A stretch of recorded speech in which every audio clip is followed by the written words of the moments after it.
So even though it has been reported that some of our fighter pilots have chased these objects and even fired missiles at them, there has not been some kind of strong negative retaliation.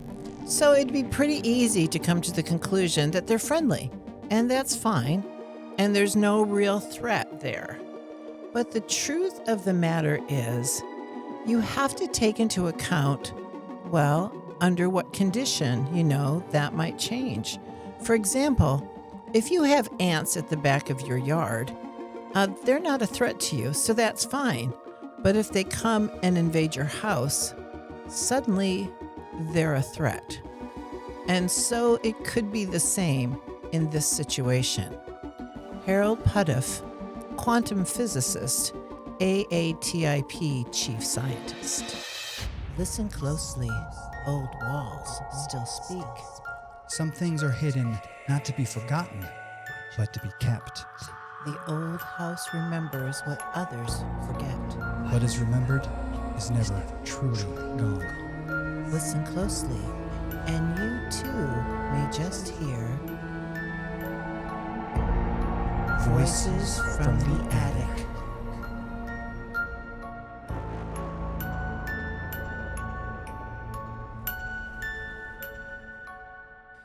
Hey guys, welcome back to the attic, and thank you for watching Voices from the Attic. I am Andrew T. Reid. I am a researcher, storyteller, and just a big old nerd overall.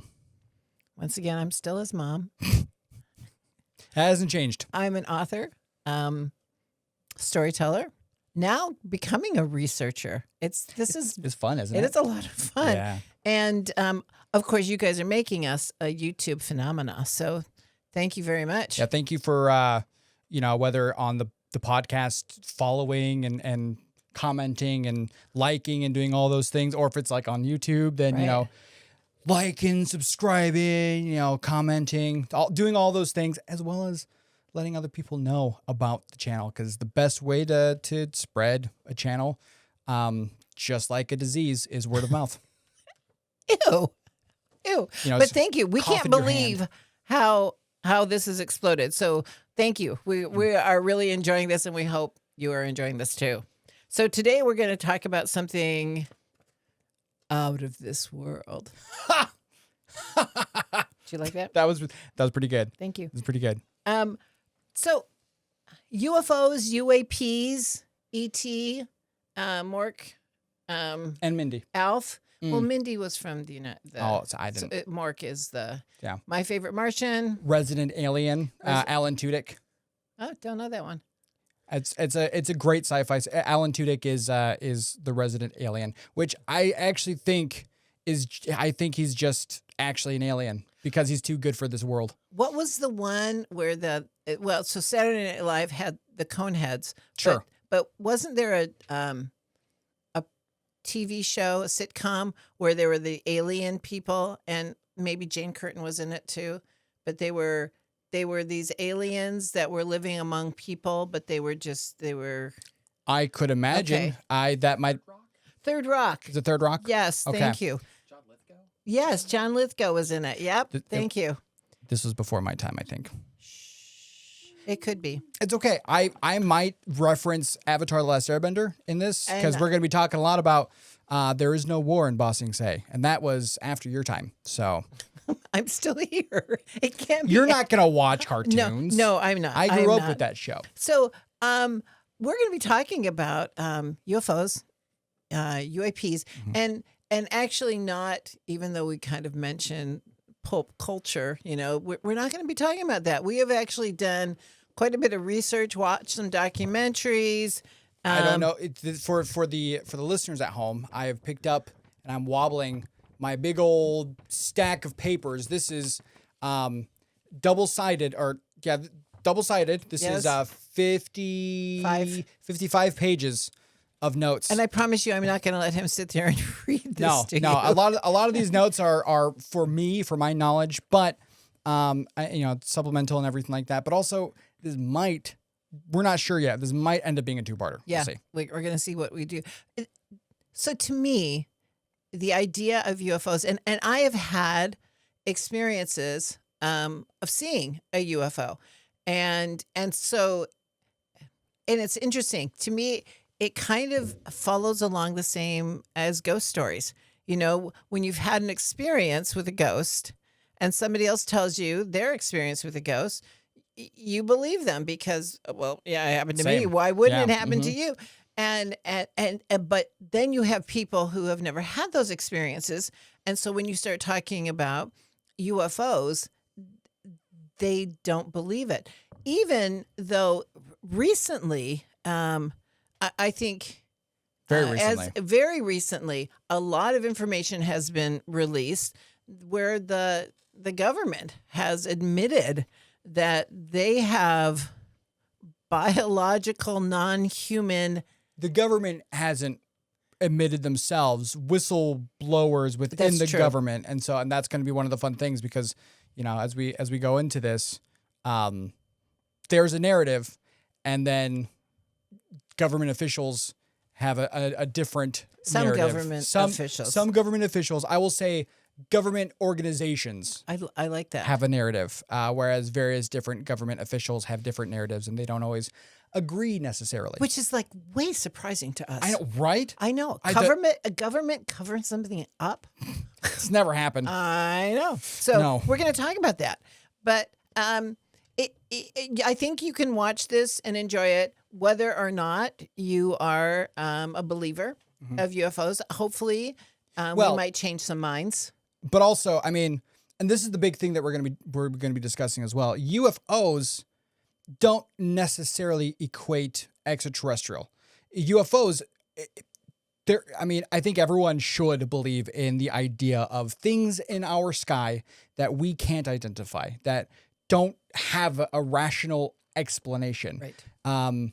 Because those do exist. I mean, the government has said, yes, these things are out there. They just haven't admitted to any further understanding. They have no evidence that it comes from somewhere outside of our world and or solar system. But they've also admitted that we do not, and neither do our adversaries, have the technology Right. to do the kind of things that these UAPs, UFOs are doing in our skies. Exactly. And so, there are a range of different hypotheses from extraterrestrials to, Barney.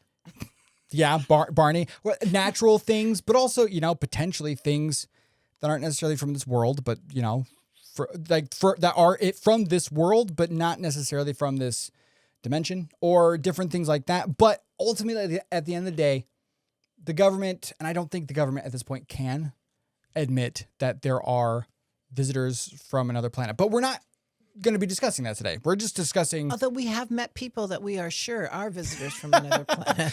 At the very least, they act like it. I know, Yeah, right? yeah, That guy's got to be an alien. And you know who we're talking about. Yeah. Even if You've we're met talking them. about, even if we're talking about different people, Yeah. you know who we're talking about. Yeah. Okay, so I am like in the totally believe camp, and I'm totally there. I think Andrew is in the more skeptical. I'm in the open-minded. And I guess what I mean by that is if I could buy that it's extraterrestrial, I could also buy that it's interdimensional. I could also buy that it's nature. That is just something that we don't fully understand, and it's just a natural. A really, really, really fast bird. Yeah. I mean, Okay.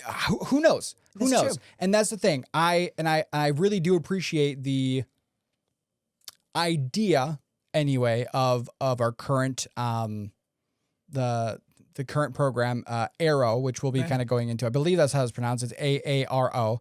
So I'm gonna call it Arrow because that sounds cooler. Okay. But I like the I think it's a arrow. like Aaron. Like a arrow. Oh my gosh. But I like the idea that they have of trying to analyze all of these things objectively. Okay. Not and if something doesn't fit into a category, either just having an extra category that says doesn't really fit, not explainable, or having other subcategories and things like that of different unexplainable ideas. I think that, as we approach these things, I think it's natural. I think it's good that we, like I said, just kind of keep our minds open, because if we have, Sherlock Holmes, he gets an idea and then he comes up with the evidence based off of that idea. That's, in my opinion, backwards to the scientific method. I think we should, maybe we have a hypothesis, but we keep our minds open so that we don't have the narrative supporting our hypothesis, but rather be comfortable with the idea that our hypothesis, either way, might be wrong. Right. Well, and you start thinking about, for example, we know more about the surface of the moon and actually the surface of Mars than we do about the bottom of our ocean. Absolutely. And so if it doesn't need to be an extraterrestrial, it could be an aqua terrestrial, you know? Yeah. I mean, Lovecraft and Cthulhu and all that stuff, that's, they came from the Little stars. Mermaid. Aquaman. Aquaman. Yeah. I would love to see a comic of Aquaman punching Cthulhu in the face. That would be amazing. It's probably out there somewhere. And there are, you mentioned the ocean, but there are, I don't remember if I haven't seen the videos. I've heard people reference, I don't know if they're videos or just examples, but, the pill or the Tic Tac or whatever. Going into the submerging. Yeah. I was watching some of those videos yesterday, and actually Expedition X did an episode on that, and actually had video. It was very, very interesting. And so, these UAPs coming from the atmosphere and just going whoosh, right into the ocean. Because look, if they're going to be fast in the sky, even if they're not necessarily, they would need to be airtight for this, but they probably should also be able to be fast in the ocean too. I mean, the ocean's a little bit thicker, but if they are fast in the ocean, they would be able to be fast in the sky. So, so I watched the documentary yesterday, Age of Disclosure, which was fascinating to me. I did not watch it, and so it's gonna be very interesting. Our discussions are gonna be coming from different bases, because I read and summarized Arrow's specific findings, and so this will be a very interesting discussion. But one of the things they did is they have recorded these unknown aerial phenomena, UAPs, coming actually from space, going into our atmosphere, and then going into the ocean. And they've recorded the speed, and the speed in the ocean is remarkable, because you think about things like, the water slowing things down, and it's like, somehow they don't seem to react to that that water, that friction on them. Yeah. So the air isn't slowing them down. The water's not slowing them down. They're just, they're vibing. Going. And these, if this is like the Tic Tac things, circles are not supposed to be able to be that fast in either air or sea. Right. But what we're doing today, though, we want to mostly give a very brief overview of the history of things in the sky that we can't fully explain. Right. We're going to primarily be talking about American history because, well, first of all, we're Americans. But then also that there's a big culture surrounding UFOs and UAPs here in the United States specifically. And we're going to be talking about, some of the reasons why. We're going to be talking about things, we're going to be diving a little bit into prehistory, just briefly dabbling in there. We're going to be talking a little bit, because we also don't want to go the ancient aliens route. That's not necessarily what we're trying to do. We're trying to talk about things people have observed in the skies for a long, long time that aren't very explainable. We're not going to be talking about, like, for instance, the supernova, the crab. I forget the Crab Nebula supernova that happened. We're not going to be necessarily talking about that because, that is explainable. It wasn't back then, but it is now. But we will be, though, there are several accounts of things that I found interesting, and there are probably a lot of other things that I don't know about, anyway. And we'll also be adding some personal anecdotes to this, some stories about, UAPs, UFOs, and, and what we have personally experienced. Yes. So, also, eventually, whether it's this episode or next episode, we will be talking about a lot of the government's, how the government has responded to various UFO and UAP sightings through the different organizations that they've created, Right. whether through the DoD or the CIA or various other entities. We're going to be talking about how the citizens of the United States have reacted to some of these things. Right. And, like I also mentioned, we're going to be talking about Arrow's specific analysis on various different narratives that have come across from, whistleblowers and other groups. And we're going to be talking about our own opinions of those. And, yes, there's going to be a lot of our own opinions.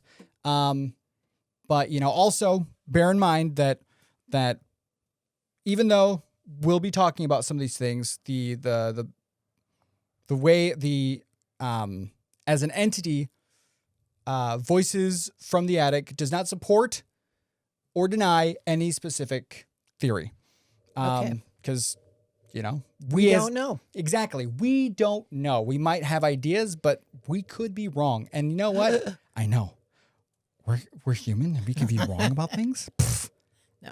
Preposterous. All right. So we're going to start with early history. Yeah. Andrew, I'm going to throw it to you. Yeah. So I did a lot of research. It's been fun. I'll try to keep all these brief because this is not going to be the meat of it, the main meat of it.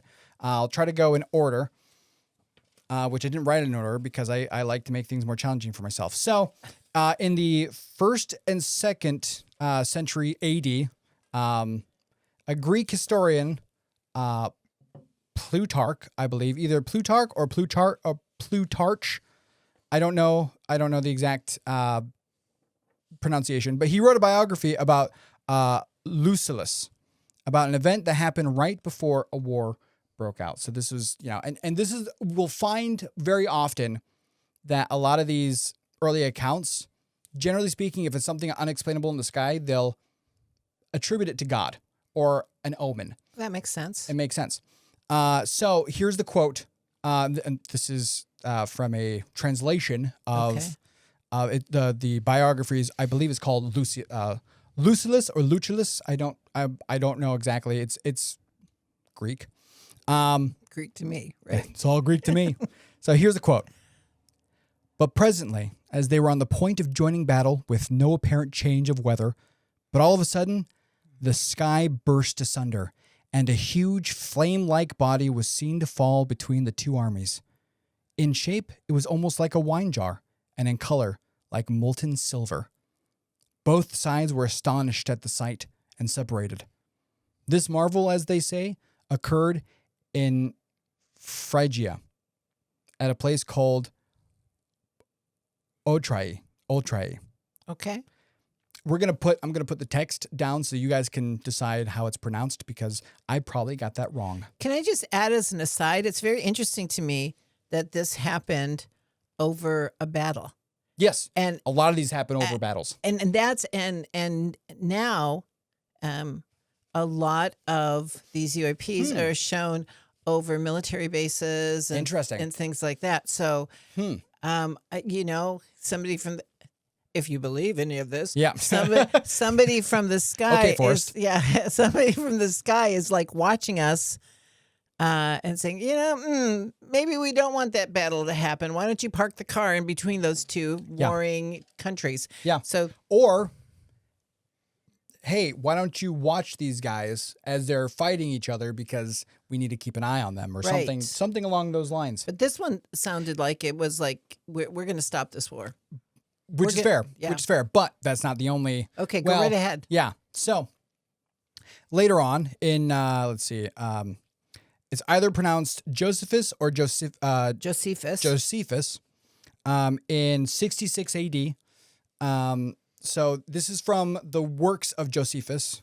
He describes a list of omens that he saw that foretold Jerusalem's defeat in war. And he talks about a bunch of different things, but the main are several different things. A big old paragraph, but the one that I want to point out, I want to pull, which is the oddest one out of them all, and he points this out, is that before the setting sun, chariots and troops of soldiers in their armor were seen running about among the clouds and surrounding the cities. And that could be, many people would take that as a religious, like Absolutely. angels kind Absolutely. of. Yes. Yeah. But certainly could be also. It could be extraterrestrial. Right. I mean, people don't like when I say this, and I have said this before to various different people, especially religious individuals. Technically, if you look at the technicalities, angels and God, in a sense, aren't technically from this planet. This planet was created by them, which means they're not from it. They're technically extraterrestrial. A lot of people don't like that because, it's religion and everything, but technically speaking, right. If terrestrial means the earth, they are not from it. They're not from They're us, from so heaven, yeah. which is somewhere else. Right. So, yeah.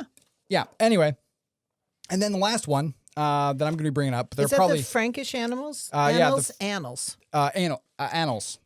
Okay. In the Royal Frankish Annals in 776 AD. So the Royal Frankish Annals are a court-centered year-by-year record of the Carolingian rulers' reigns.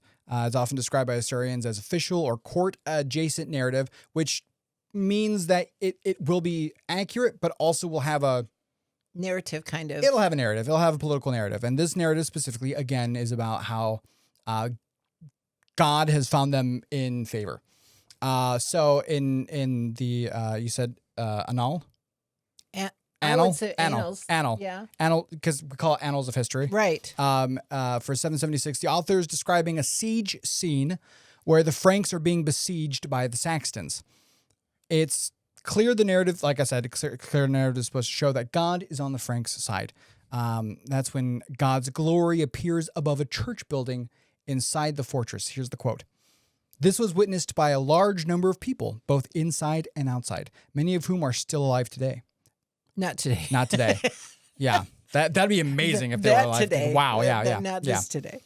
And they say that they saw the likeness of two shields, red in color and flaming, and moving to and fro over the church. Now, a lot of people have said that's a solar flare or something like that. But two shields, that imagery feels less flary and more metallic. Right. And granted. And it was shields, not clouds or not rays. Bursts of light. Right.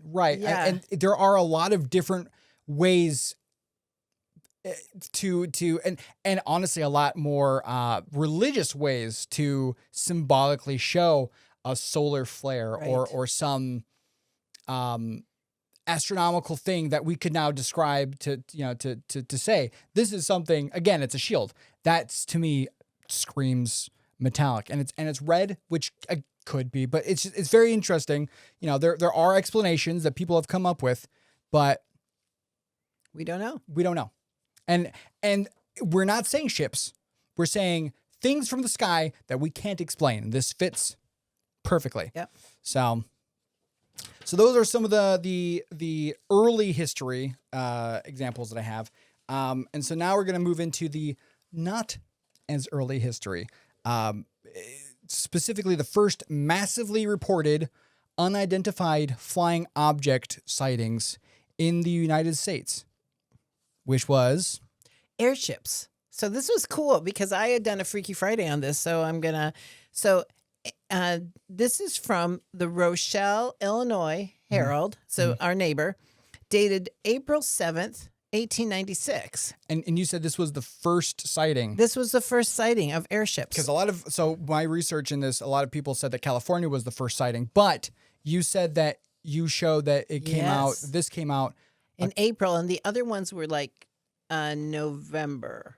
Let's see. Yes, November. So this is what the paper said. Rochelle, Illinois, April 5th. So actually it was dated April 7th, but it happened on April 5th. Sure. The mysterious airship that has been seen at various points in the last few weeks made its appearance here Saturday night. About 7:30 o'clock, someone discovered a bright object coming toward the city from the southwest. Soon the news spread, and hundreds of people were watching the strange object. When first sighted, it did not have the appearance of being more than a few hundred feet above the Earth. As it came closer, it appeared to rise higher. It traveled quite slowly at times and again would move quite fast. It was a sight from this point about 30 minutes before it disappeared in an easterly direction. Glasses of all kinds were used to try and discover, if possible, the outlines of the strange ship, but all in vain. Some had the idea that they could hear a noise coming from the ship. Yep.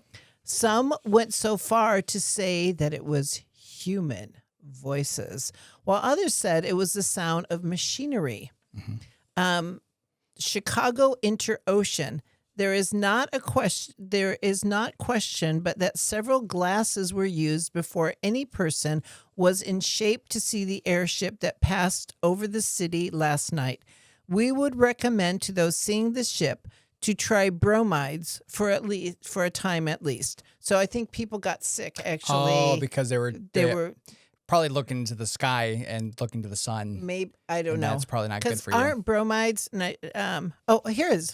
Okay. How clever of me! I wrote it just for your information, and because I had no idea and still didn't. Wow! Look at that! Look at that history. I know bromides were used during that time period as a sedative to calm someone's nerves. So Gotcha. People were very upset about seeing this. Very interesting. Very interesting. So then I said, Rochelle wasn't alone in its viewing of these extraterrestrial aircrafts, but was one of the first sightings.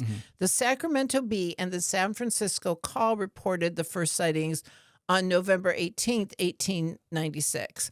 Witnesses reported a light moving slowly over Sacramento on the evening of November 17th at approximately an estimated 1,000-foot elevation.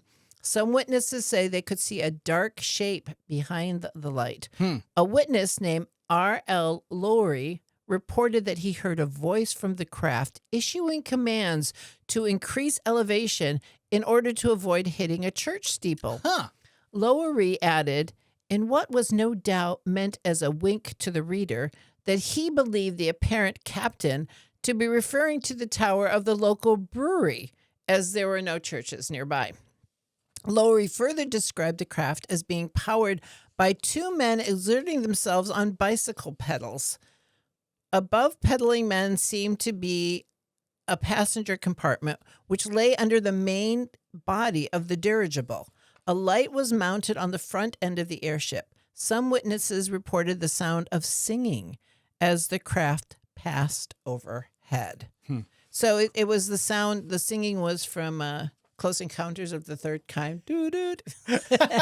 So then this, I figured it was Hans Zimmer, Pirates of the Caribbean. Oh, I like that. Oh, that would be cool. That'd be awesome. Actually, I would be okay with an airship just flying overhead as long as that soundtrack was going on. That's right. One of the best film soundtracks, in my opinion. Anyway. So then November 19th, 1896, the Stockton, California Daily Mail featured one of the earliest accounts of an alleged alien craft sighting.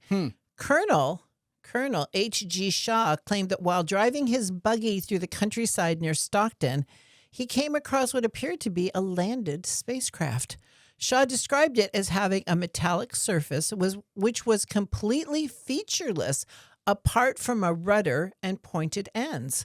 He estimated a diameter of 25 feet and said the vessel was around 150 feet in total length.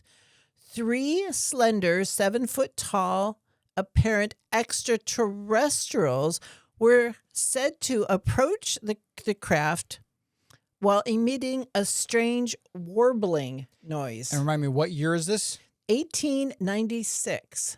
A strange warbling noise. Oh, that is kind of a good warbling noise. Can you hear that? Is that picking up? Okay. Yeah. Sorry, I'll It's stop not. that now. I don't think it was space turkeys. Space turkeys. Space turkey. Turkeys from space. As God is my witness, I thought turkeys could fly. Oh, fantastic pull. Fantastic pull. What a reference. The beings reportedly examined Shaw's buggy. Sorry. And then tried to physically force him to accompany them back to the airship. Which I'm sure went over. Oh, wait. So they were trying to force him. Right. Interesting. Early trying to probe, I'm thinking. The aliens were said Did they say this? Did they say, get in, loser? I don't know if they said that. Probably not. They probably didn't. So those of you who are listening to us, Andrew pointed to a Christmas present he received. Fantastic Christmas present. That is a metal sign that says it has a alien spaceship hovering with a. It's pulling somebody into their spacecraft. It's what? Oh shoot! What's the term? Transporting? No. Abducting. Yeah, it's an alien. It's a image of a classic alien abduction scenario. And it says, and I do feel a little bit bad because I know that some of the people who've like been through this is a little bit traumatizing. Trigger warning. Trigger warning. If it, but get in, loser. We're doing butt stuff. Anyway, probes and whatnot. So obviously, Colonel Shaw wasn't into that kind of stuff. So the beings reportedly. I don't think there are any reports of that kind of stuff happening in the 1890s. California. So the aliens were said to give up after realizing they lacked the physical strength to force Shaw aboard. So Colonel Shaw was a good, strong, hefty guy. Yeah. They supposedly fled back to their ship, which lifted off the ground and sped out of sight. Dang. Shaw believed that the beings were Martians, sent to kidnap an Earthling for unknowable but potentially nefarious purposes. This has been seen by some as an early attempt at alien abduction. See, what did I say? Yep. It is apparently the first published account of explicitly extraterrestrial beings attempting to kidnap humans into their spacecraft. Yes. Now, obviously, we do need to, to stay fair, and kind of hinted at this a lot, but there are a lot of people, and I agree for some of it. There are a lot of people who point to this as primarily yellow journalism. That was pretty rampant during that time. There are a lot of journalists who would grab onto something and they would embellish it. That alien abduction at first, early alien abduction thing that sounded like it could be somewhat feasible, especially since there are a lot of those same patterns later on, as we'll see. It does, though, seem to maybe by the end of it start to bleed into the area of, especially when they don't actually he fights them off. I'm like, okay. Because all the other abduction stories that we have. Avast ye aliens. Oh, exactly. Yeah. It sounds. Get your long green fingers away from my body. Again, I don't think probing was really widely well known. That was a specific other. That was another encounter that people. And that's why I feel a little bit bad about this now that I'm thinking about it, because there are people who, have stated to have encountered and they kind of messed them up a little bit. Okay, so I'm going down a quick rabbit hole. I hope it's a quick rabbit hole. We'll find out. So I'm trying to think. I think it was Astonishing Legends I was listening to, and they had a fellow in who actually he had gone in because he was going to have some kind of surgery. Yes, this is Astonishing Legends. Yes. This was the Devil's encounter at the Devil's Peak or Devil's. It's something. He had an account. Yeah, he has a whole book about various different encounters. Right, because he was and he had was encounters like his whole life. The Attorney General of Hawaii. So he's not like he is very credible. Yes, very credible individual. And so he was going to go in for surgery, and so they did an X-ray and they found a metal thing, a piece in his knee, and they showed him the X-rays, but there's no entry or exit scarring. Yes. And that all of a sudden, boof! It opened up all these memories of him being abducted, and So don't do X-rays if you don't want to know the truth. Well, and the interesting thing with that is because the doctor was so sure. He's like, oh yeah, we have this. We'll find a scar, right? And they couldn't find one, and that specific. Because he had other encounters before then, And actually, one of his friendships was broken because of an encounter that he and his buddy had at the same time. And the buddy, okay, the buddy, it didn't end well for the No, buddy. That's what we'll say. Yeah, it was very gnarly. But this metal that he had in his knee, he remembered it was not from that encounter, but in fact it was from a way earlier encounter when he was 6, I want to say. Very young. He was very young when this happened, and so this is one of those situations where he was tracked his whole life. That story is wild because it also involves a lot of other common, I'm not going to say tropes because that's not the correct term, common factors, common parallels with other things where, he's kind of being bullied a little bit by men in black. Yeah. And also, other specifically government entities as well. Right. He's being told to hush up by various different. Sign this non-disclosure agreement. Exactly. And we will be talking about some of those things, whether, today or later on.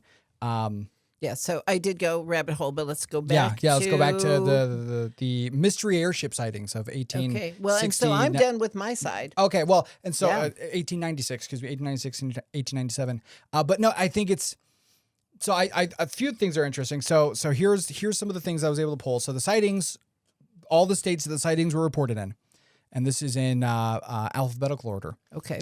Alabama, Arkansas, California, Colorado, Illinois, a lot in Illinois, Iowa, Kansas, Kentucky, Michigan, Minnesota, Missouri, Nebraska, Oklahoma, South Dakota, Tennessee. You said that wrong.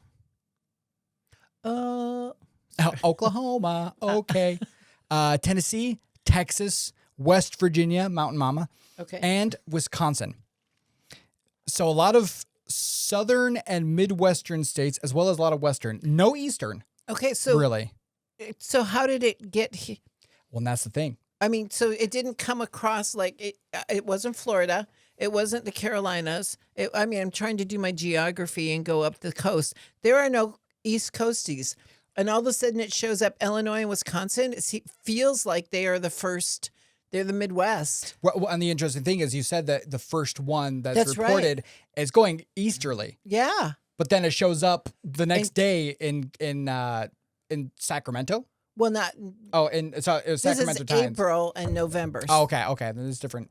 But the next day. I think you're right. But so it's interesting.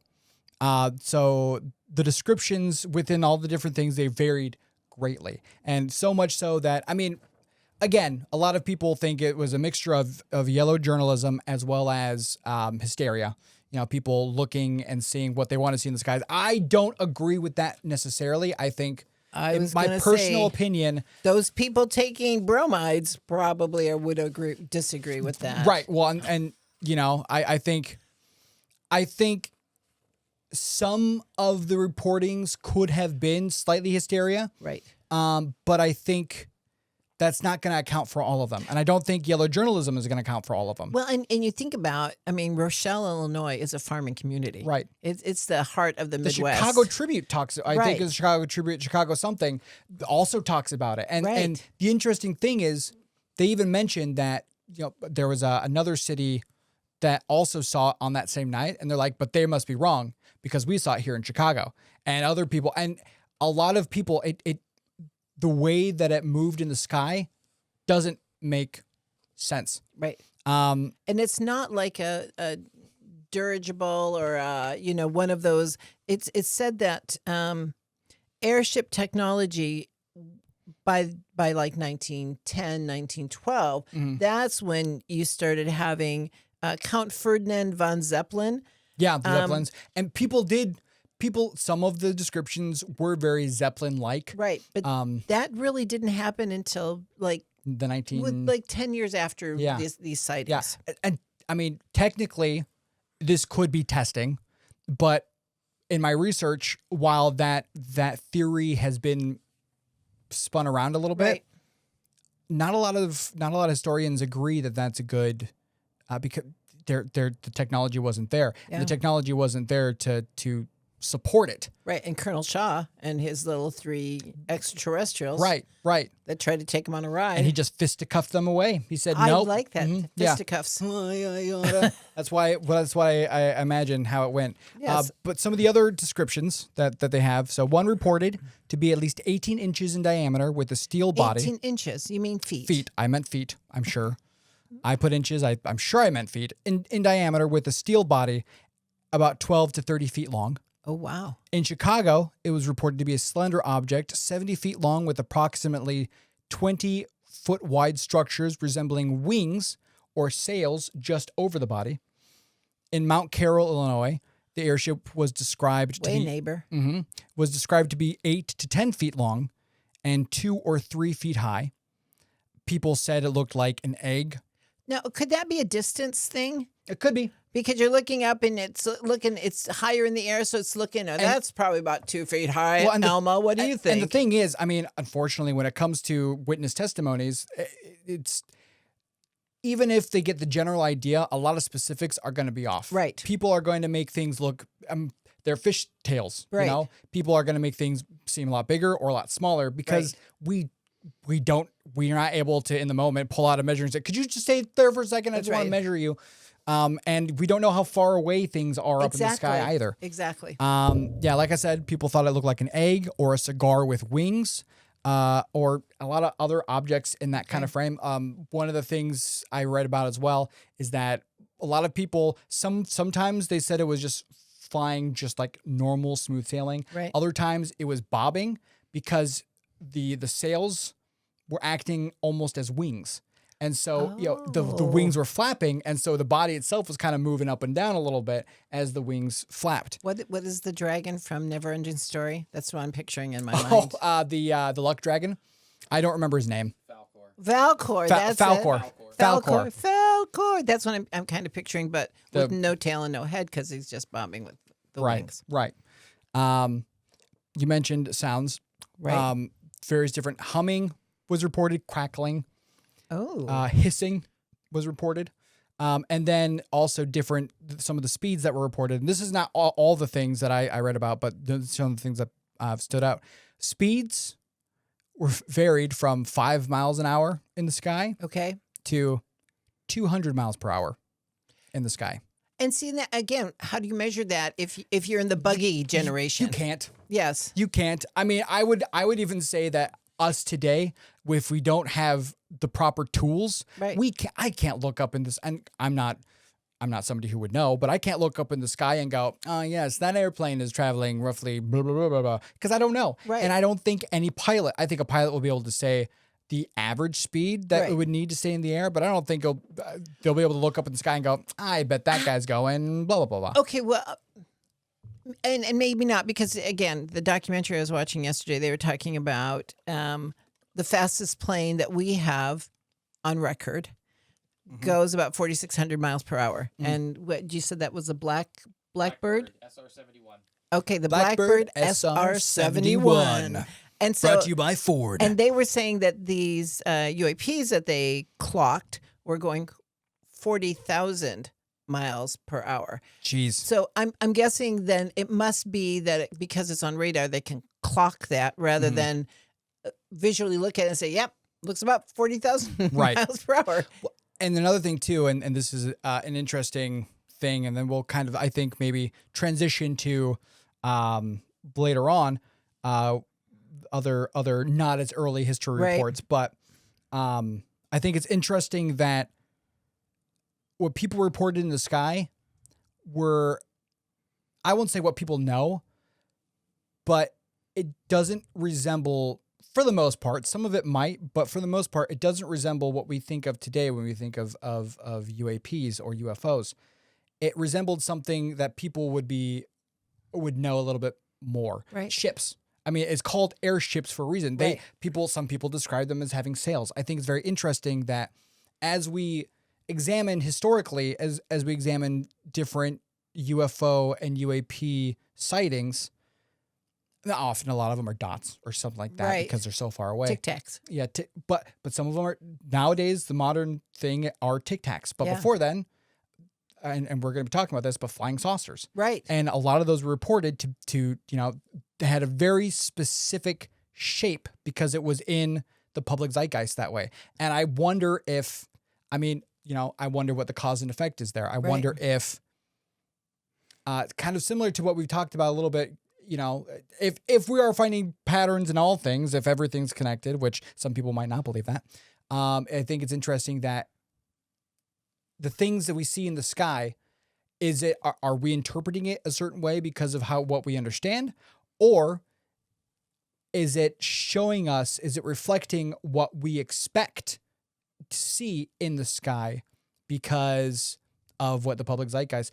Are we seeing, when we looked up to the skies in the 80s, are we seeing UFOs because psychologically that's what we expect to see? Or are they showing us what we expect to see?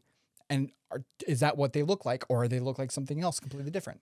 Or is it like the cloud idea where we all look at a cloud and I say, oh, I see a dragon. And you say, no, I see my physics teacher with his big nose. I mean, just depending on, sorry, that was all I could come up with at the moment. I never took physics. Oh, so, okay. I bet. So I'm not insulting anybody real. Nope. Okay. Nope.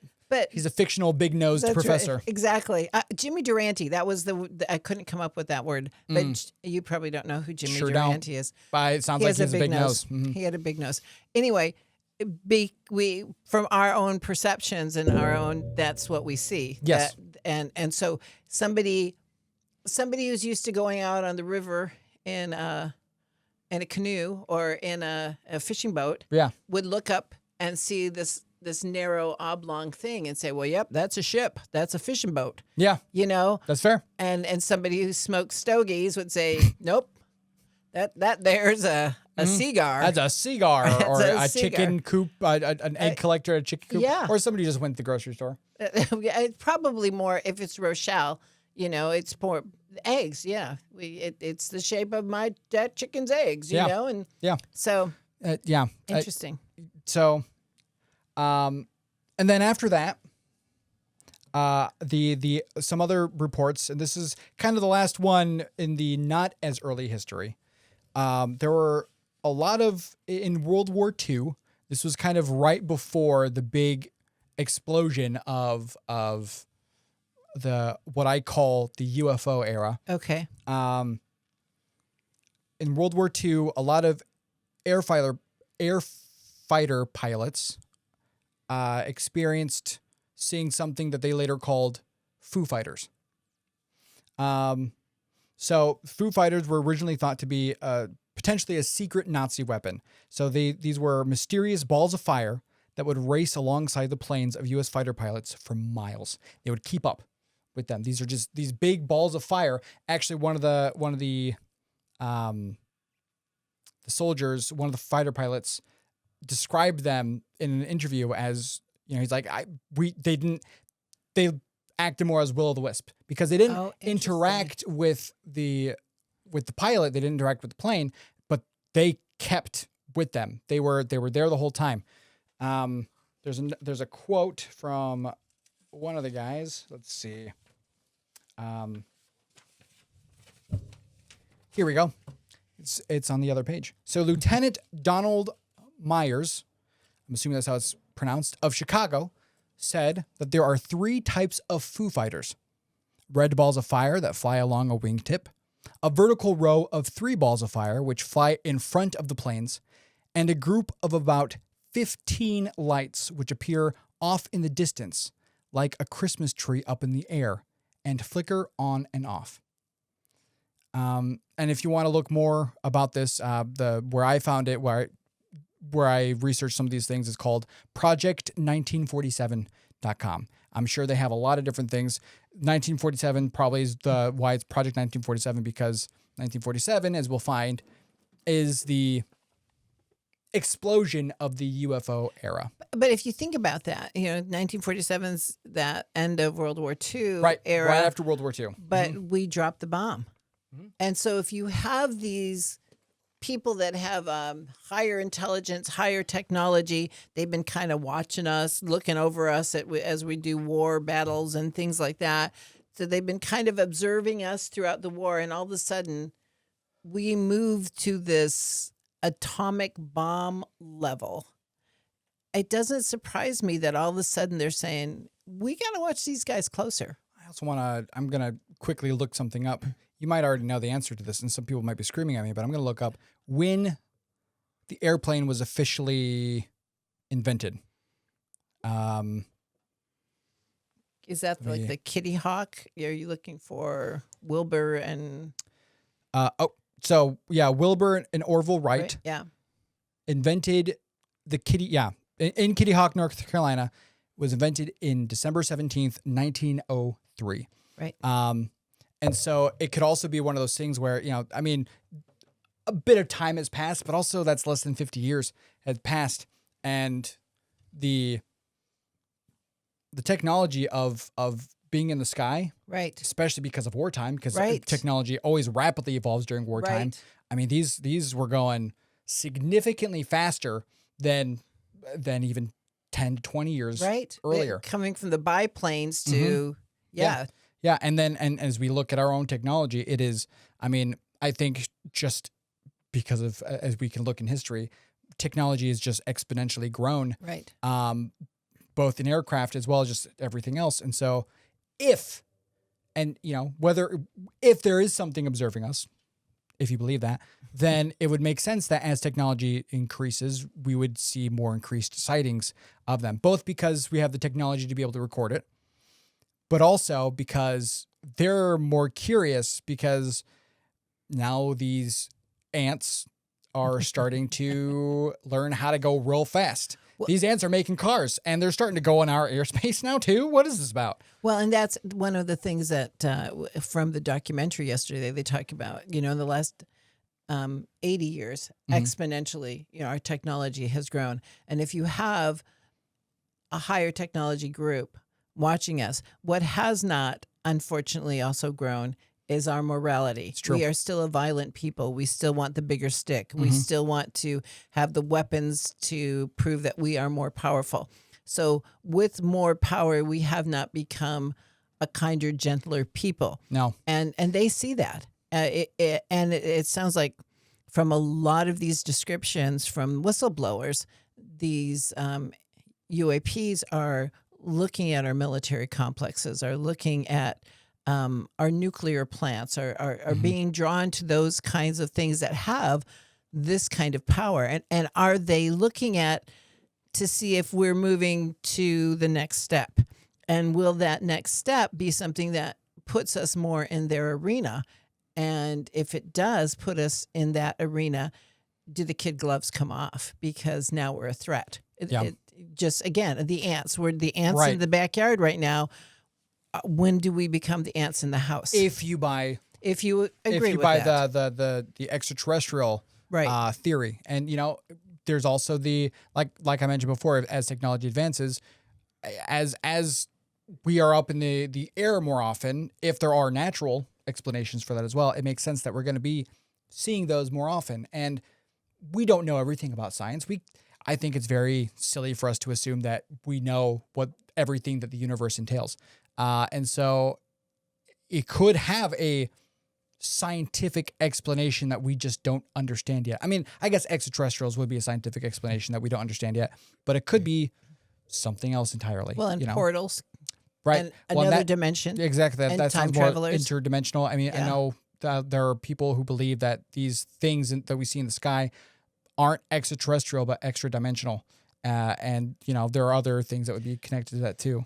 So potentially there's a whole different dimension here on the earth that we are not part of. There definitely is. Yeah. We can only move in 3 dimensions. Right. Unless we go real fast, and then we're able to start to manipulate time a little bit.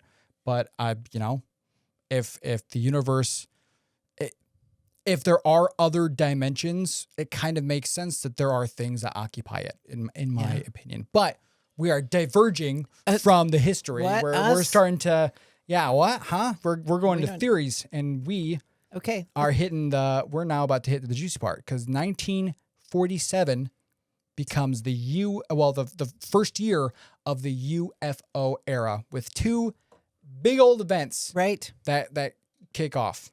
I know you probably want to talk about the second event. Yes, you go ahead and talk about the first event. So, Kenneth Arnold is the first big event in June 1947.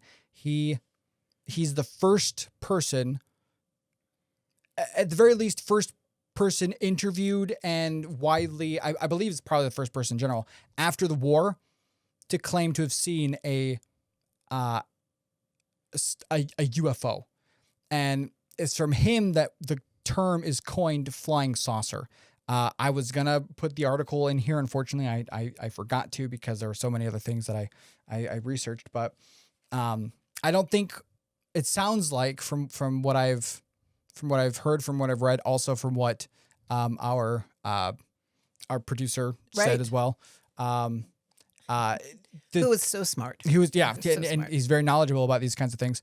The term flying saucer, he didn't try to describe the thing that he saw in the sky as a saucer.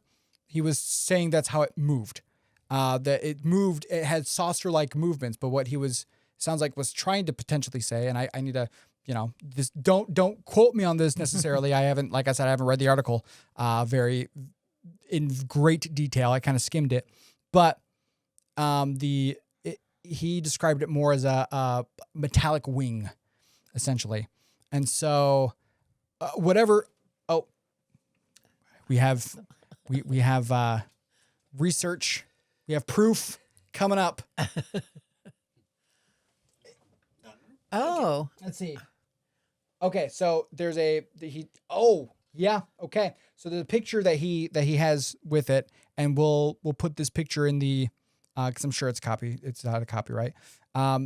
We'll share this picture, but it looks like it looks like wing. It looks like a boomerang almost. It does. And it's interesting when we talked about that the shields. The shields from a long time ago. And the sails. Yeah. Very, very interesting. That's what he tried to describe, but everyone who heard it and read it thought, oh, a saucer? Like if you threw a plate in the air, that's how it right. That's what it looks like. A little plate that has a teacup on it. Yeah, a saucer. A saucer. Yeah. Mm-hmm. Yeah. Yeah. And so that's what we kind of came with.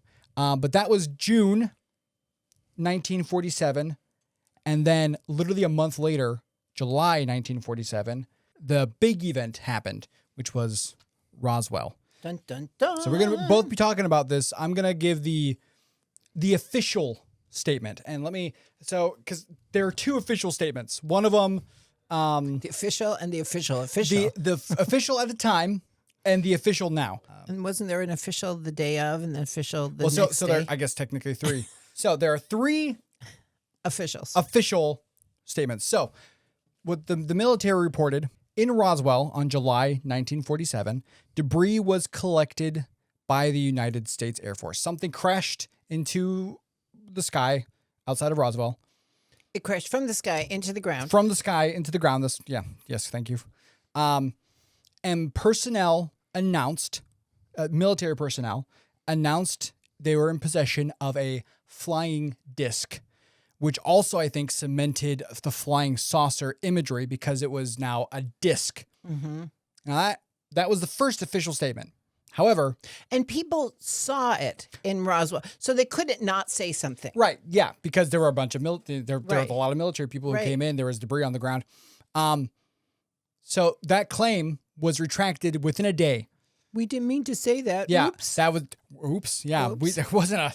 don't... What? That's disc? crazy. We meant... what did we mean? Later it was reported they had a balloon, specifically a weather balloon. Because that's kind of like a disc, but fluffy. Yeah, exactly. Yeah. And there are different kinds of balloons, and there are weather balloons. And, actually one of the big things later on, as we'll see when the UAP stuff kind of comes back up, is that, for instance...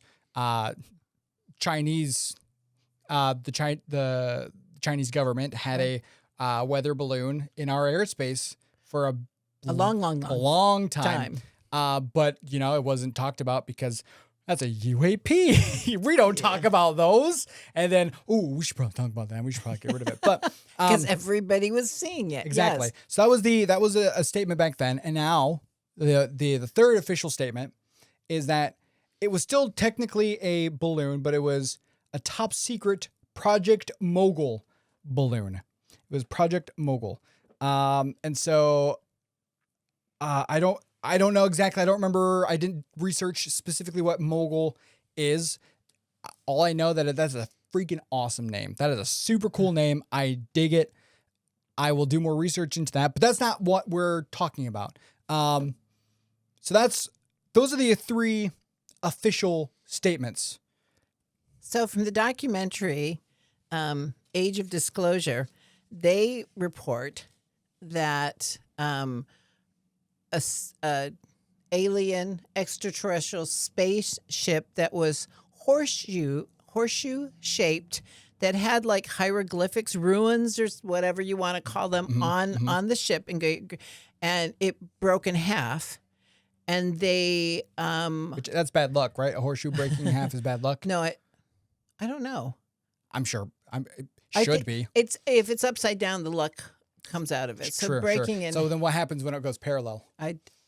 It turns into a weather balloon. So anyway, Turns into mogul. A mogul weather balloon. So anyway, they said that they recovered it, but they also recovered 4 non-human biological entities with it. And so the bodies and the flying saucer remains were shipped to Wright-Patterson. I think at that point it was just Wright Air Force Base. It wasn't Wright-Patterson in Patterson Ohio. Wasn't in the story yet. In the story yet. And so it was brought there. And then, so also in 1947, it's interesting because that's when like the CIA was created, and the CIA was kind of put over this whole idea of UFOs. And we're going to be seeing a lot of that as well. The CIA and the DoD kind of bounced responsibility back and forth a lot when it comes to observing things in the sky. Exactly. And the CIA was working with, they're working with the Department of Energy because of, radiation and nuclear energy and all that kind of stuff. They were working with the United States Air Force that actually has a special department, a special unit that is specifically for picking up and disposing of, I guess there's probably a better word, UAPs that have crashed to the ground. And then they also work with defense contractors. So a lot of these, according to the documentary, these spaceships, these aircrafts, these interdimensional things, whatever they were, the defense contractors got to help reverse engineer them and got access to pretty cool technology via the United States government. The cool thing about defense contractors is that if the United States government had only kept it, a Freedom of Information Act would have made them susceptible to giving out their information. But since a contractor has it, that information then is confidential. So essentially, even if everyone in the government agrees, hey, disclose all this, which that's no, not everyone in the government's all going to agree. Right. And if the government still has it, and as we know, there have been other examples of government programs. You can't disclose something that you've lost or you've burned. Or you've put in another place, another cabinet. That doesn't have to, But even if all those things aren't the case, if the private sector has access to those files, then the private sector doesn't have to, because they can just say, no, we're not going to release this. And so if the military at any time has worked with the private sector, which they have, when it comes to these kinds of things, then even with all the information that we have, we can never fully get evidence to verify any of these claims, even if they exist. And somebody, and I'll go back and find out who, somebody said yesterday during the documentary that they actually purposely worked with contractors. I'm sure. So that information, they did it so the information could stay confidential and not be released to the public. So that was the year it all started, 1947. And I'm trying to find, I was kind of going through here because, so Arrow talks about in the report that I look at, and I might not have written it in here. And so I might, maybe next time. Yeah, I'll go back because I don't think, but they did do specifically talk about Roswell and talk about what their findings are about these claims. And I this is going to be off the top of my head. This isn't written down. And so it could be somewhat wrong. So bear with me here. But essentially what they said is, especially when it comes to the non-human biologics that were transported away, specifically the human, or not the human, the non-human bodies that were carried away.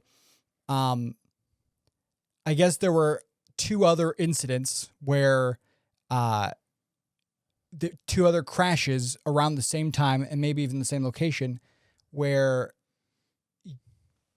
Air Force personnel crashed and there were bodies that were recovered from there, but they were human bodies, obviously.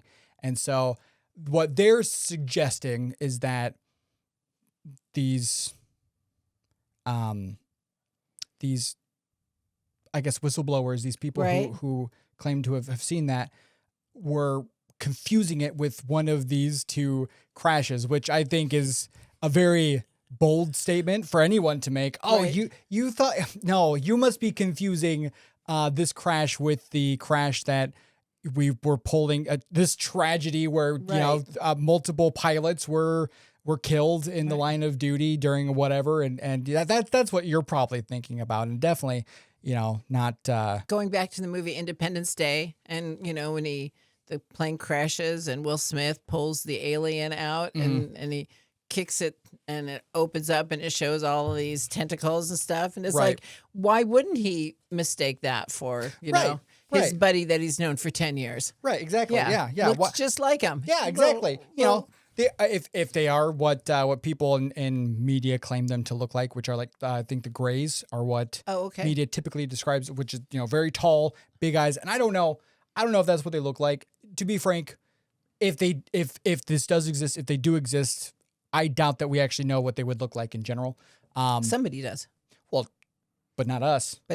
And I would assume that nobody who actually knows will be able to tell. We'll be able to say. Well, and okay, once again, documentary yesterday. Sure. They said that they have found two very different types of non-human biologics. So I've heard that two theory. Different body types. So, So, which could be, two races from the same place, or could be two, different planets. Yeah. Or dimensions. I made a. I mean, you've got E.T. and you've got Alf, totally different. You got Yoda. Yeah, which I guess he and E.T. share the same. They're in the same universe, because E.T. was in the E.T. race was in the Phantom Menace. Oh, Star Wars. I don't think I knew that. Mm-hmm. Yeah. Well, there you go. Little Easter egg because. Well, okay, and so let's throw in Wookiees. I mean, obviously they're in the same one, but they're cute little. You're welcome. Thank you. Okay, so you go ahead and go talk about more of the more contemporary history. And as I was looking for things, I kind of messed up some of my notes. So we'll see. Hopefully, this goes well. I did also the same thing where I didn't put my numbers, and so this will be interesting. But but I think the big takeaway with the Roswell event, is that because of whether it was the misspeaking of the government official before, or whether it was the cover up afterwards, whichever the case. Or we have military people who can't tell the difference between a disc and a balloon, right, and an alien and their buddy, right. Whatever the case, the American people began to distrust the government, especially, and this was also during that time as well, where there was the 1950s is very, that's where a lot of the American distrust of our own government really starts and heightens anyway, and it's only gotten kind of worse since then. Yep. But that's where a lot of that mistrust, specifically when it comes to these events of transparency, that's where it really starts. Yeah. We don't trust them to tell us the full information about the things that are in the sky. Well, part of it is because they're saying, don't believe your own eyes. Right. Because there were people in Roswell, regular folks who saw something coming down and they knew it was not a weather balloon. It's like, well, don't believe your lying eyes. Right. It's a weather balloon. And also, I mean, it's interesting as I've kind of looked at some of the things. It's very dismissive, I think. Yeah. It's like, oh no, definitely, yeah. Especially a lot of the earlier programs, and we're gonna talk about all the different programs. But a lot of the earlier U.S. programs that were designed to examine UFOs, there was a strong bias against, you had to basically say, no, there's no way this could be extraterrestrial. Let's debunk it another way. It's going in there with the hypothesis and trying to find the facts to validate it, as opposed to finding the facts that, and then deciding which answer is the best. But so the first project, and this is all based off of AARO's official report from 2024. AARO. AARO. Mm-hmm. AARO. The first one began in 1946, 1947, around the time of Roswell, called Project Saucer. And it went from somewhere around 1946, 1947 to January 1948. Okay. So what it was an early and kind of badly documented U.S. Air Force effort to collect and evaluate UFO reports for potential national security relevance, which quickly rolled into a more formal program. So it was the predecessor to things later on. An account says that Nathan Twining, who was then the commander of the Air Technical Services Command, basically said that there was a national security concern.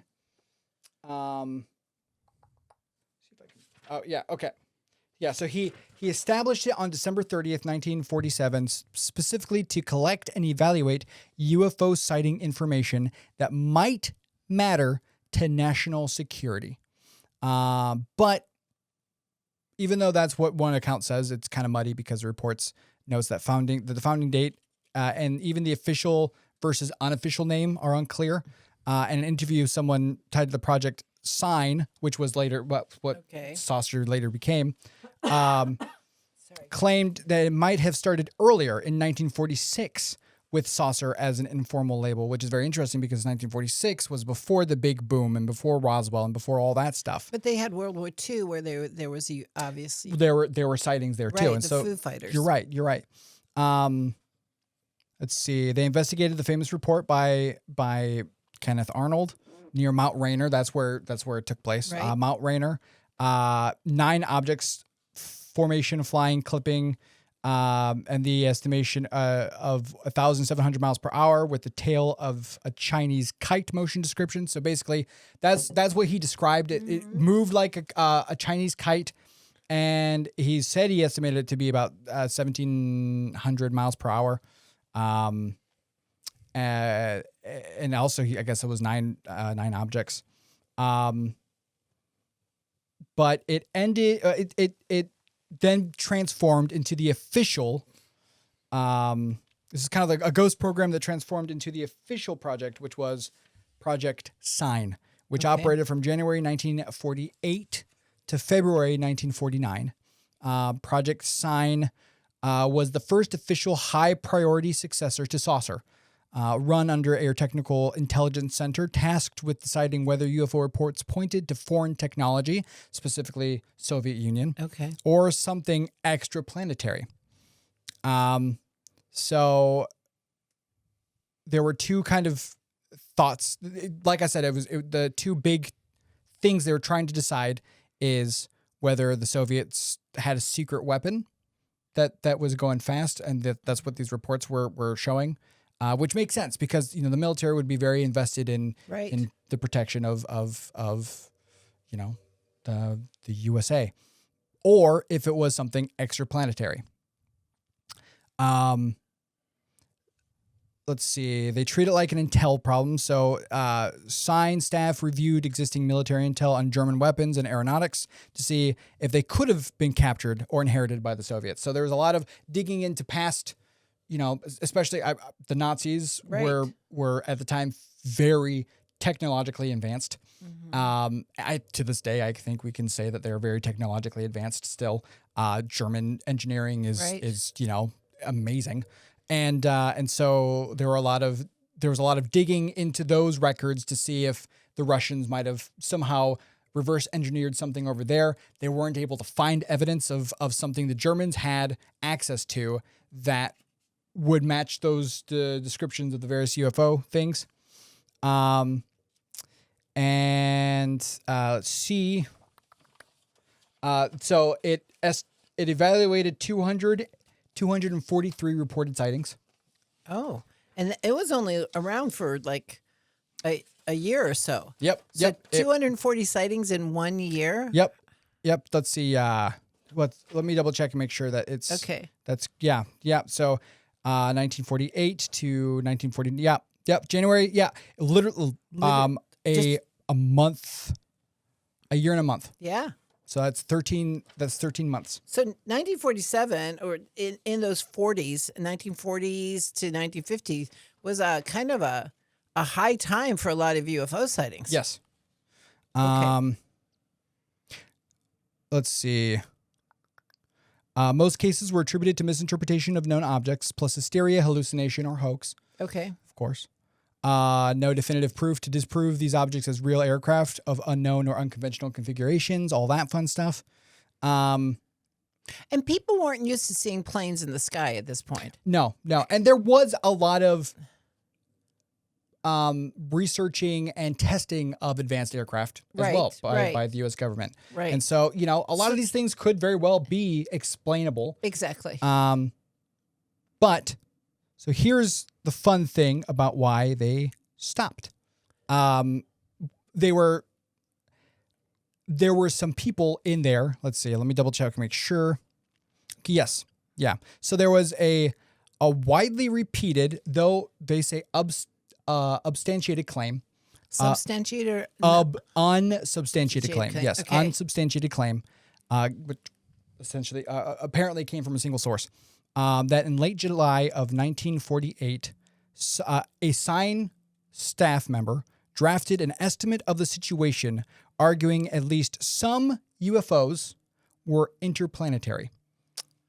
How dare they? And then they tried to go, and as it went up the ranks, someone saw it, someone higher up in the government. I don't remember exactly who it was, but somebody, the memo.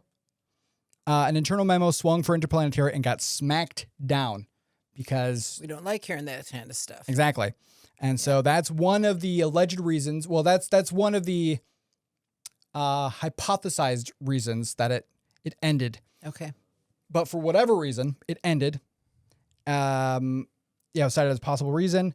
The United States Department of Defense and the Pentagon leadership lost confidence in this project, which some accounts connect to the next program, which is Project Grudge.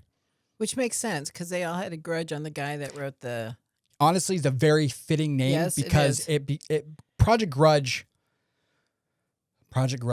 That's where a lot of, I think, especially people who are very into UFOs and studying UFOs, I think that's where a lot of them start to have issue with the U.S. government's handling of UFOs, even if they don't realize it. Right. So Grudge was Which only less than a year long. Yep. There was also from February to December 1949. So they reorganized and then they didn't stick around for very long, probably because they didn't think they needed to. So it was a reset. It was an organizational reset. But there was an internal personnel shift. The staff, especially those leaning towards interplanetary or who even thought it could potentially be interplanetary, were reportedly purged. Everyone who thought it could be, they were gone. There's no way it can be interplanetary. You don't even, And so that also, I think, with we see it even still today in the U.S. military, there is a stigma against even saying that that you see something in the sky that you can't fully explain. Right. I think the stigma is starting to go away, but this is really where it started because people, the fear literally was, I can lose my job if I even start to think that something I saw in the sky might not be from this world, which is insane to me because, at the very least, I think it's not unhealthy to keep an open mind about anything as potentially possible. And I obviously I get it, and I think it was wrong that they did this, but here you have, if you think about it, this is not even quite 1950, right? And right, that's true. And right before 1950, 40 years ago, we're not even flying. Yeah, and so we're not in space yet. We can't even comprehend it, and I don't even think that, and maybe because of the fighter. Do we have jets? The fighter. Yeah, we have. I don't want to say entry level jets, but we have early jets, and they could fly. I mean, you still had pilots who could go to a certain level in the atmosphere, but not very too much higher because they would lose oxygen, and so the idea of something coming out of space was like so crazy. And for us right now, where, we've got the, okay, now I'm having a senior moment. Uh-oh. The satellite, the space ship that we have up there that just sits up there and we go and visit it. The International Space Station. Mm-hmm. I mean, think about that. We have an international space station. It's a Howard Johnson in the sky. We don't have Howard Johnsons anymore. It's I don't know who Howard Johnson is, but he seems like a cool dude. that was it was a well-known hotel motel. Oh, where people when you took like Route 66, gotcha. You could stop at Howard Johnson's. So it's a Marriott. It's like a Marriott. Yeah, Marriott in the sky. In the sky. That people from different international, different come up there and we have, when their planes don't work, car breaks down, we have Elon Musk, sending his stuff up there. And we have technology now that we don't just launch things into space. Again, this is another Elon Musk thing, right. but now, we have been able to program it to land right. as well, which is wild. I mean, right. that's something that we can park it. Yeah, exactly. Right. And so hypothetically, yes, we have, I won't say we have the technology, but I will say hypothetically, we are beginning to have the technology that we can not only, because the first space shuttle, yeah, it's a one-way thing.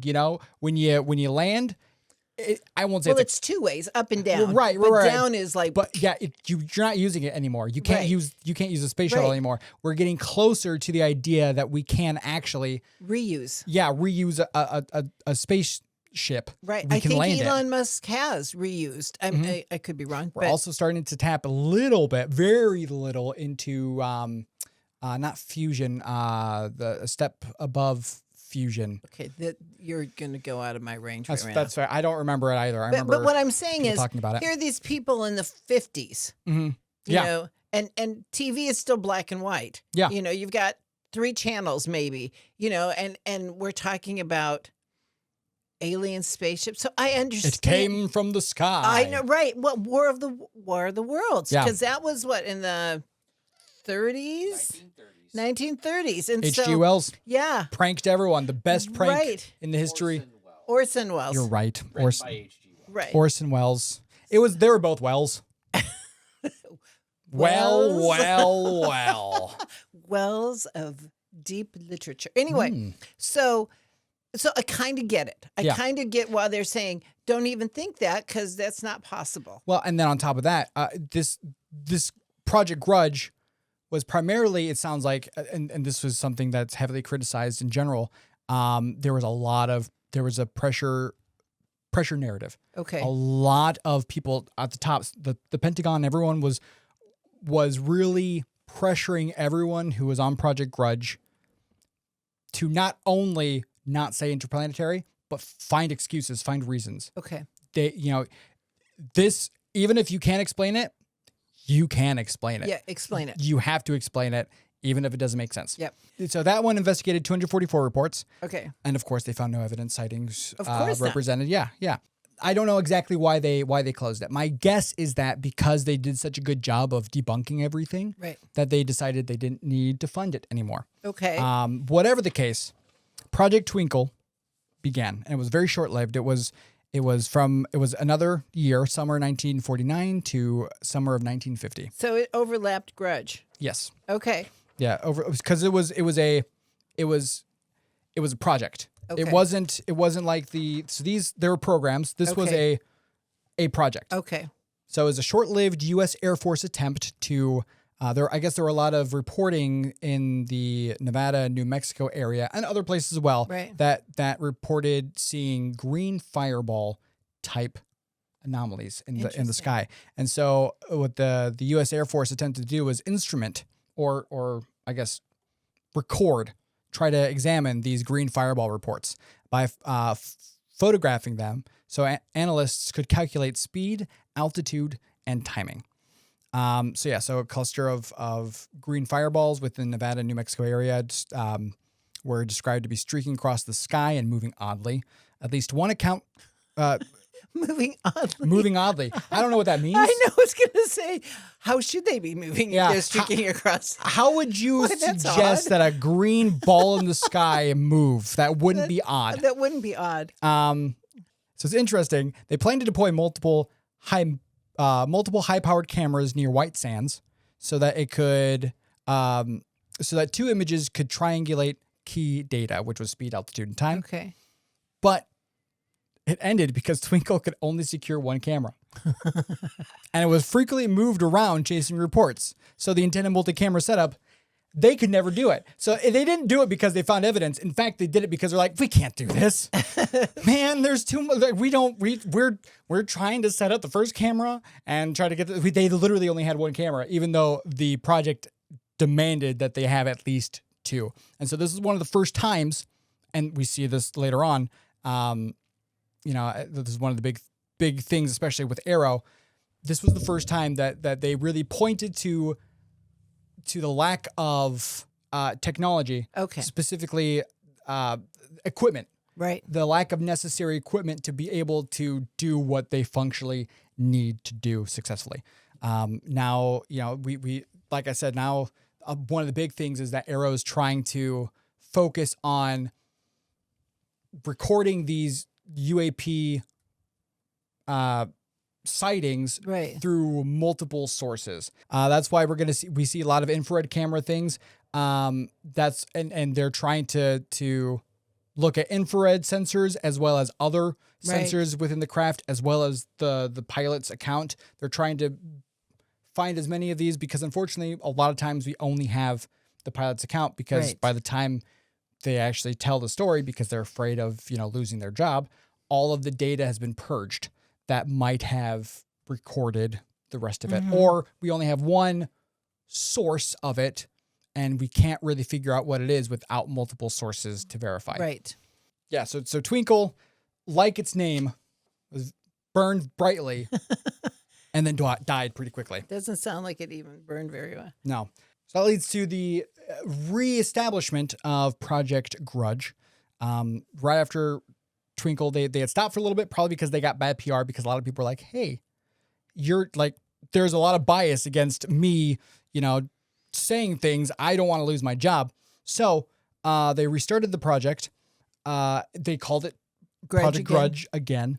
But the big shifts that they had within the organization, they tried to enforce procedural objectivity, basically meaning anyone who in the staff that had too far anti or too far pro of alien research of interplanetary off-world origin in general, they were let go. So only people who were kind of in the middle who Good, an open mind. Either way. Exactly. Okay. But they also, this is the first time that with a lot of this UFO organization, they pulled in scientific expertise. They pulled people outside of the U.S. government into it, which through a contract that was nicknamed, that was dubbed Project Bear, which I think is a freaking awesome name.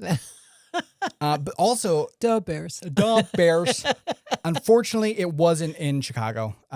So that's not the reason why it's called Project Bear, probably. And then they also, a big thing as well, is they allowed an unknown bucket. The previous grudge, it had to be explained. There has to be an explanation. Oh, okay. Now, there doesn't have to be an explanation. So they could say, yeah, we just don't know. Exactly. Hence, unidentified. Right. You know, they don't have to do an answer. Let's see. It was from October 51 to March 1952. Project Grudge, when it was reorganized, was really kind of a lead up into essentially Project Blue Book. There were a couple things that happened, a few different CIA specific hearings and things that were held before Project Blue Book, but a Grudge essentially became Project Blue Book. And that's something that, we're kind of familiar with, that Project Blue Book name. Right. And so some of the things that that led into this, so obviously, Project Bear, this, like it said, this was the science behind it. Everything else before was just military personnel. And so if there was a scientific explanation, not saying that they're obviously very good at what they do, but what they do isn't necessarily evaluate science through the scientific method. Right. And so it's not what they're trained to do. And so, now we have that. And then later on, so this is one of the first things in 1952, one of the first things that kind of helped change Project Grudge to Project Blue Book that we're more familiar with is the CIA Special Study Group, which was basically, it was an internal scientific intel review team formed after the 1952 sightings surge, because I guess in 1952, there were a lot of, in the 50s in general, but especially early 50s, there were a lot of sightings that happened. They were tasked with rechecking the Air Force's accumulated UFO case files and judging whether they pointed to a real national security threat. So now they're finally opening their eyes to the information that they have. And again, the big thing at the end of the day, especially because the 50s is not necessarily Cold War time, but it is. Okay. It is Cold War. Yeah. So Yes. So this is Cold War time, which means, we're trying to not only evaluate to see if there's a potential threat outside of this world, but also we need to know what is in our air. Because if it's not from the U.S., if it's not from USA, then it's somewhere else, and that's a threat, which is, still the case to this day. This task force essentially came together, and for some reason, all the evidence that they had said, there's nothing here to say that there's any technology in the skies that are better than our technology in our skies, and also nothing is interplanetary.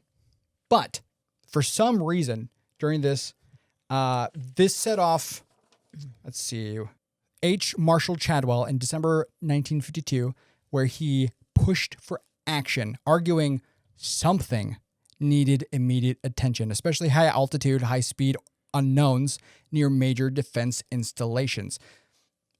So something, even though it was stated, there's nothing. There's no war in Ba Sing Se, which is a quote you don't get, but some of you I hope do. Something set off these, red flags, these alarm bells. And so there were a few other panels and hearings. The Robertson panel happened, as well as, And can I add, once again, we have UAPs or UFOs that are monitoring military areas. Yes. That seems to be that's the pattern. And that's probably why the official statement of the CIA had to be, at the very least, areas that civilians knew about. Right. There was nothing wrong.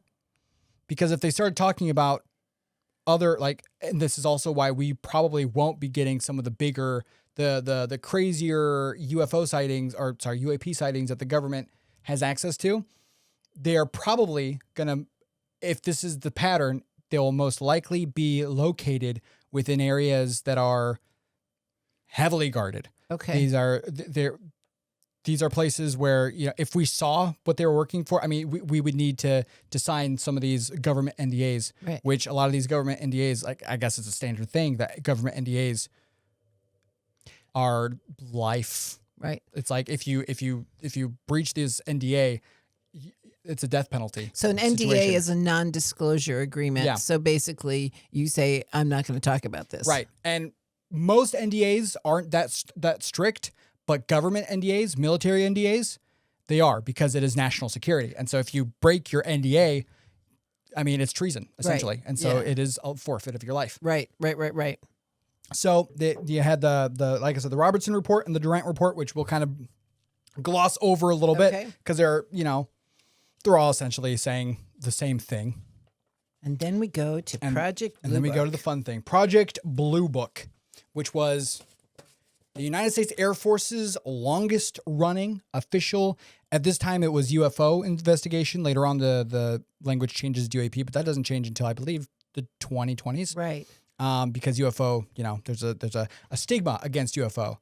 So now you have to change the verbiage. It's not an unidentified flying object. Now it's an unidentified aerial phenomena, which I guess is fair because it does offer more flexibility because it's aerial phenomena as opposed to just an object in the sky. And it sounds cool. Phenomena. Do, do, do, do, do. Phenomena. Do, do, do, do. Okay, so this is based at the Wright-Patterson Air Force Base near Dayton, Ohio. Okay. Which we have already talked about a little bit, I think. We have the Roswell stuff there.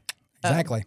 Yeah. Supposedly. It was created to systematically study UFO reports and assess any national security implications. Now, this one has, I think, the best detailed categorization that we have seen.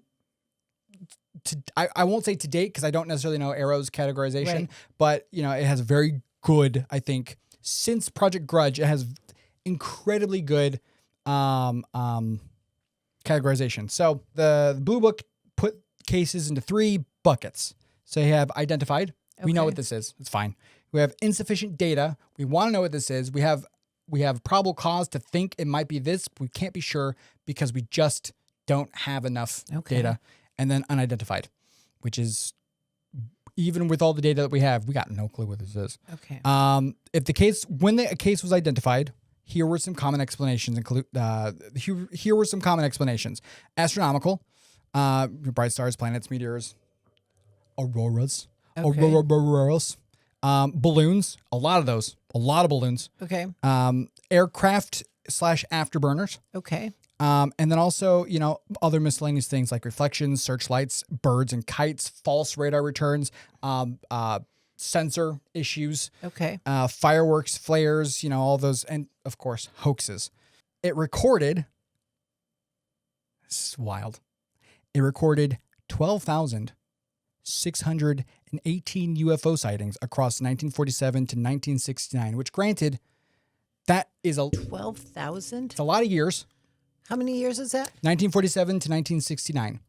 22 years and 22 14,000. 12,000. 12,000. 12,618 UFO sightings. And 701 were categorized as unidentified and never solved. Arrow says reviewing the archive is tough due to the volume. 7,252 files totaling 65,778 digital records, mostly U.S. Air Force paperwork, clippings, and images. Images and clippings were very rare, but so a lot of it was just paperwork. But even still, there's a lot of stuff to sort through. Right. And so we're not going to be getting a lot of it because that's probably why we haven't heard too much from them, because they are so busy going back and retroactively examining Project Blue Book. But Blue Book determined that no investigated UFO indicated a national security threat. They also indicated that no UFO sighting was interplanetary either. They found no case representing technological or scientific advances outside a terrestrial framework.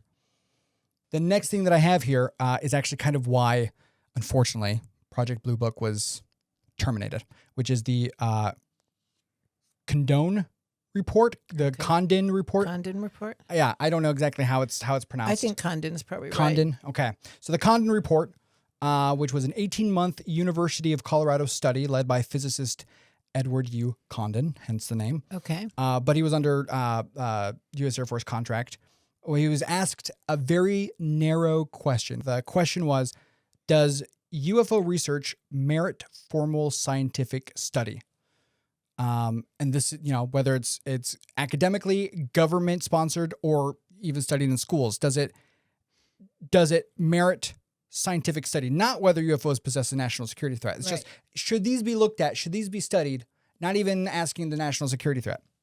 It closely examined 59 case studies as part of this effort, and it looked at a handful of physical evidence claims, which included ground imprints, residues like white powder and angel hair, and metallic debris. Okay. And including cases said to originate in Brazil, Norway, and Washington, D.C. It looked all over the world to examine, what scientific research would do to help with our understanding of these things. And the bottom line, the conclusion is that nothing from 21 years of study had added to scientific knowledge. That's what they concluded.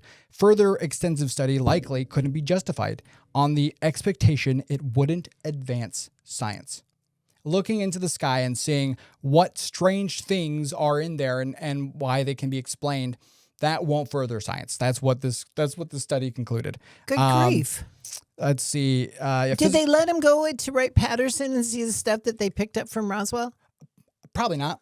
This was a physicist. They were under contract, granted, Right. but he was asked a very narrow question, and I'm guessing he wasn't allowed access to. He had specific cases that he was allowed. All right. Mm-hmm. Or at the very least, he had cases that he did look at. I don't know if those were cases that he was guided towards or that he found on his own. Whatever the case, I doubt that he had access to. Excuse me. If there was debris that was picked up in Roswell and other locations as well, I doubt that the government would give him information for that, because this is something that's going to be published both internally but also externally. Right. This is something, Freedom of Information Act. Exactly. So someone can see it. Exactly. And, even if the government let him do that, I'm sure the private sectors weren't going to. And so the big physical evidence claim here is that the panel found the panel found ordinary explanations for the physical evidence cases it examined. All the angel hair, all of the metallic debris, all of that stuff. They said, yep, there's a rational explanation for all of these things that doesn't require more scientific evaluation. We're not saying it's aliens, but it's aliens. He literally said, we're not saying it's aliens because it's not aliens, because it's something else entirely. Yeah. And so that's kind of... he's basically said this isn't producing any new scientific understanding or technology or research. And so there's no reason to support or fund this. And so Project Blue Book kind of was cut. Okay. Which then there was a decently long, let's see, because your notes are smaller than mine. So we got... So Project Blue Book was from 52 to 69, so that's 17 years. And so a lot of these committees happened during that team. And the Condon report was 1968, so just before 1969. And so the next thing that we have is from 1977. Right. I'm sure because a lot of people... So at this one, I know because I thought this was hilarious. So a lot of people were asking about, hey, why isn't the government or some scientific group of people, why aren't they looking at all of these different sightings that we're reporting in the sky? And so the Carter administration went to NASA and said, hey, this is in the 70s. This was, they were building the shuttle at the time and everything. This is 1977. And they said, hey, could you guys look at the sky for us? Could you examine UFO sightings? Because we got our hands filled right now with what was going on militarily in the 70s. American military conflict? That's what we got. What American? So we were already military out of Vietnam by then. But just recently out of Vietnam. I mean, the economy It was not crap. So in 1977, the U.S. was not engaged in any major direct ground wars. Right. Excuse me. It had just gotten out of. So they're right now. The 1977, they're dealing with the aftermath of the Vietnam War. Right. And also engaging in indirect proxy conflicts. Key issues included the Cold War rivalry with the Horn in the Horn of Africa. So we were kind of there during the Ogaden War, as well as still, Cold War things and all that stuff. So we were dealing with a lot of the, we're still fighting communism, essentially. I mean, that's what the Vietnam War was basically about, and a lot of those kinds of things. But, especially since there was kind of the Vietnam War had a very negative impact on people's outlook of the military. I'm sure military personnel dropped. They didn't have as many people coming to the military at that point in time. Even if they had the funds, they probably didn't have the people to look into the skies. And so the Carter administration said, hey, NASA, I know you guys are like kind of busy with all the, trying to get into space and all that stuff, but could you look at our skies? And NASA formally, kindly said no. Interesting. And that's it. And I'm guessing they said no because of the different panels and things, especially the Condon report? The Condon report and all the other kinds of reports and things like that.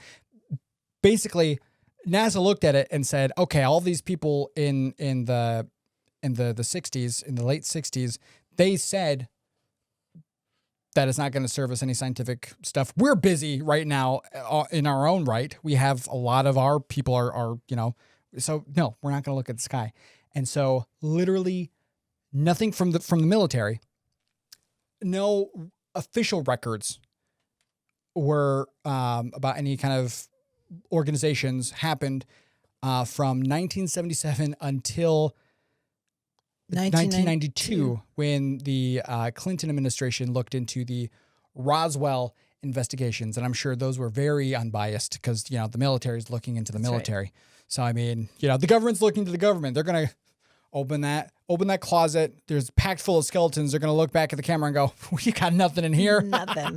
There's nothing. And they're going to close it and lock it again. But, Okay, so even though the military wasn't doing anything, the government wasn't doing anything, I actually had... You were doing stuff. I was doing stuff. So in 1987, my husband was a scoutmaster for the Boy Scouts of America. That's my dad, by the way, for anyone who's out there who's keeping score. Keeping track here. Yeah. And he took his troop up to Boy Scout camp in northern Wisconsin. I think it was Makajawan was the camp name. And because we were a young family, so he basically was using up his entire work vacation to go to Boy Scout camp. And so we decided, at that time there was 4 children in the family, we decided to go to Boy Scout camp too, but they had a family camp that was adjacent to Makajawan. And so he was spending all of this time with the troop, and I had 4 children under the age of 9 with me, including a 7-month-old baby. And so we were in this little cabin, and I think it was like a 1-room cabin, and it had 2 beds and little kitchenette area.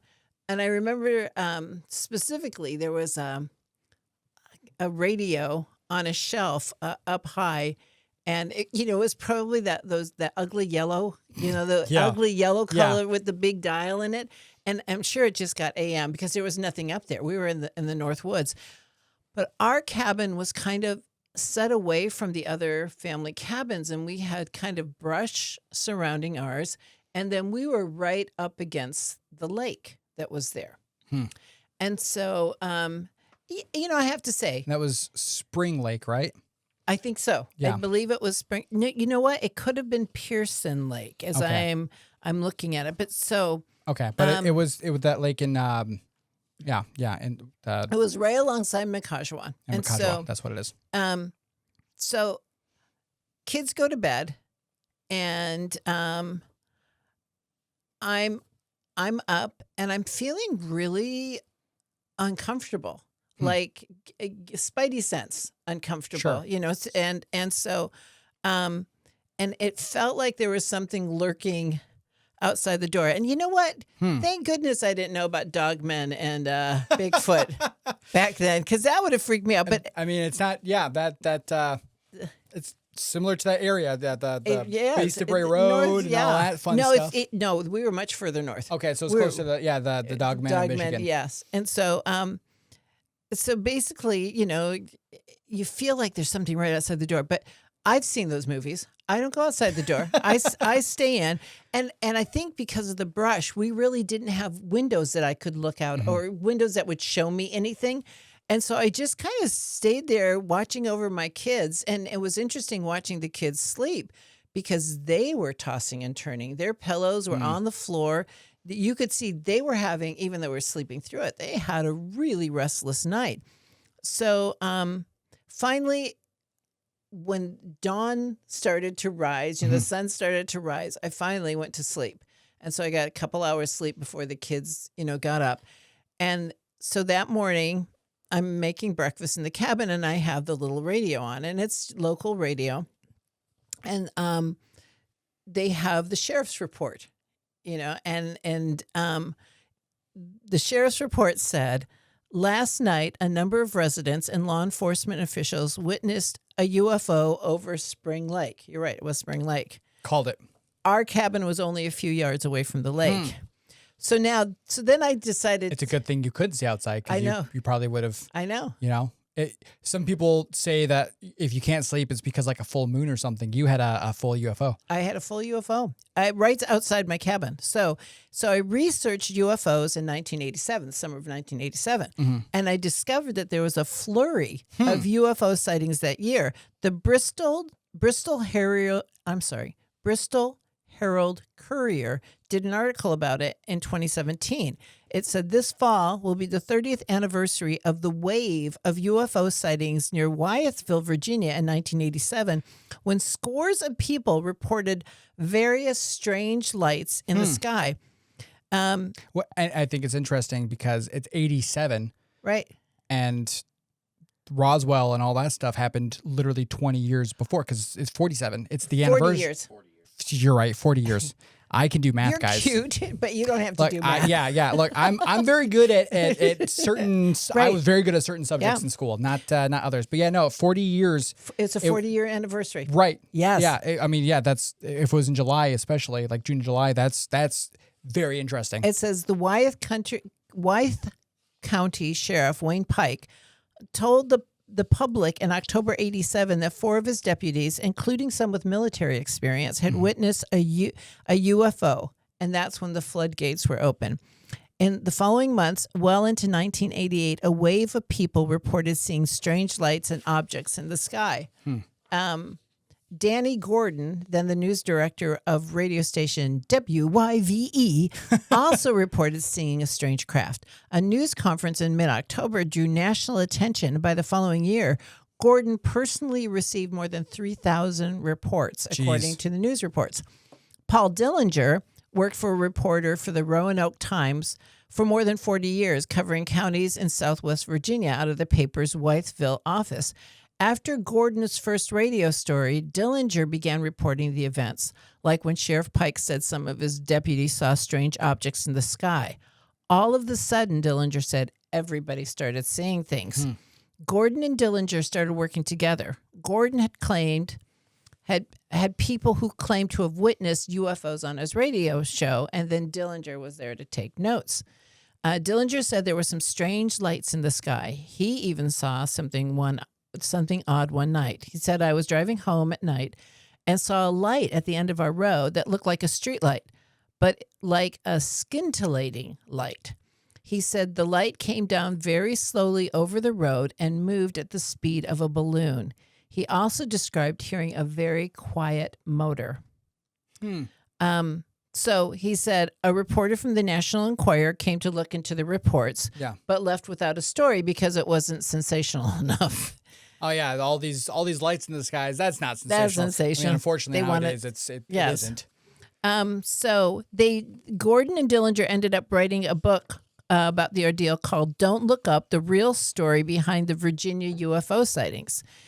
For the 1987. Right. UFO, okay. Yes. New England Today did an article about UFO sightings, including one by a commercial airline pilot on May 26, 1987. Commercial airline pilot Randy Edding took a nighttime walk during near his home in Connecticut, Newtown, Connecticut. He often studied the skies when he walked, trying to identify passing planes. At about 9:45. What a nerd. Sorry. I know. What is a pilot? They do that kind of thing. Yeah. Pilots are super obsessed with pilot things. He said at 9:45, he observed some orange and red lights approaching from the west. He got his binoculars and called his neighbors to come outside. Edding said that as the UFO passed over Interstate 84, cars pulled over to watch. And indeed, between 9:30 and 10:15 p.m., more than 200 people phoned the police to report this UFO. The object displayed a semicircular pattern of very bright, multicolored lights. Several drivers reported that their cars had lost power as the lights passed by. Oh, interesting. It's like Close Encounters, isn't that? Do-do-do-do. And then about 15 minutes later, calls started coming in from New Milford, which was about 14 miles north, alerting authorities that the lights, reported by many to be connected to an object larger than a football field, were hovering there. The lights eventually vanished, but the mystery remains. Okay, and so this is my favorite 1987. This is from a website called The Black Vault. And this was in Modesto, California in August of 1987. Okay.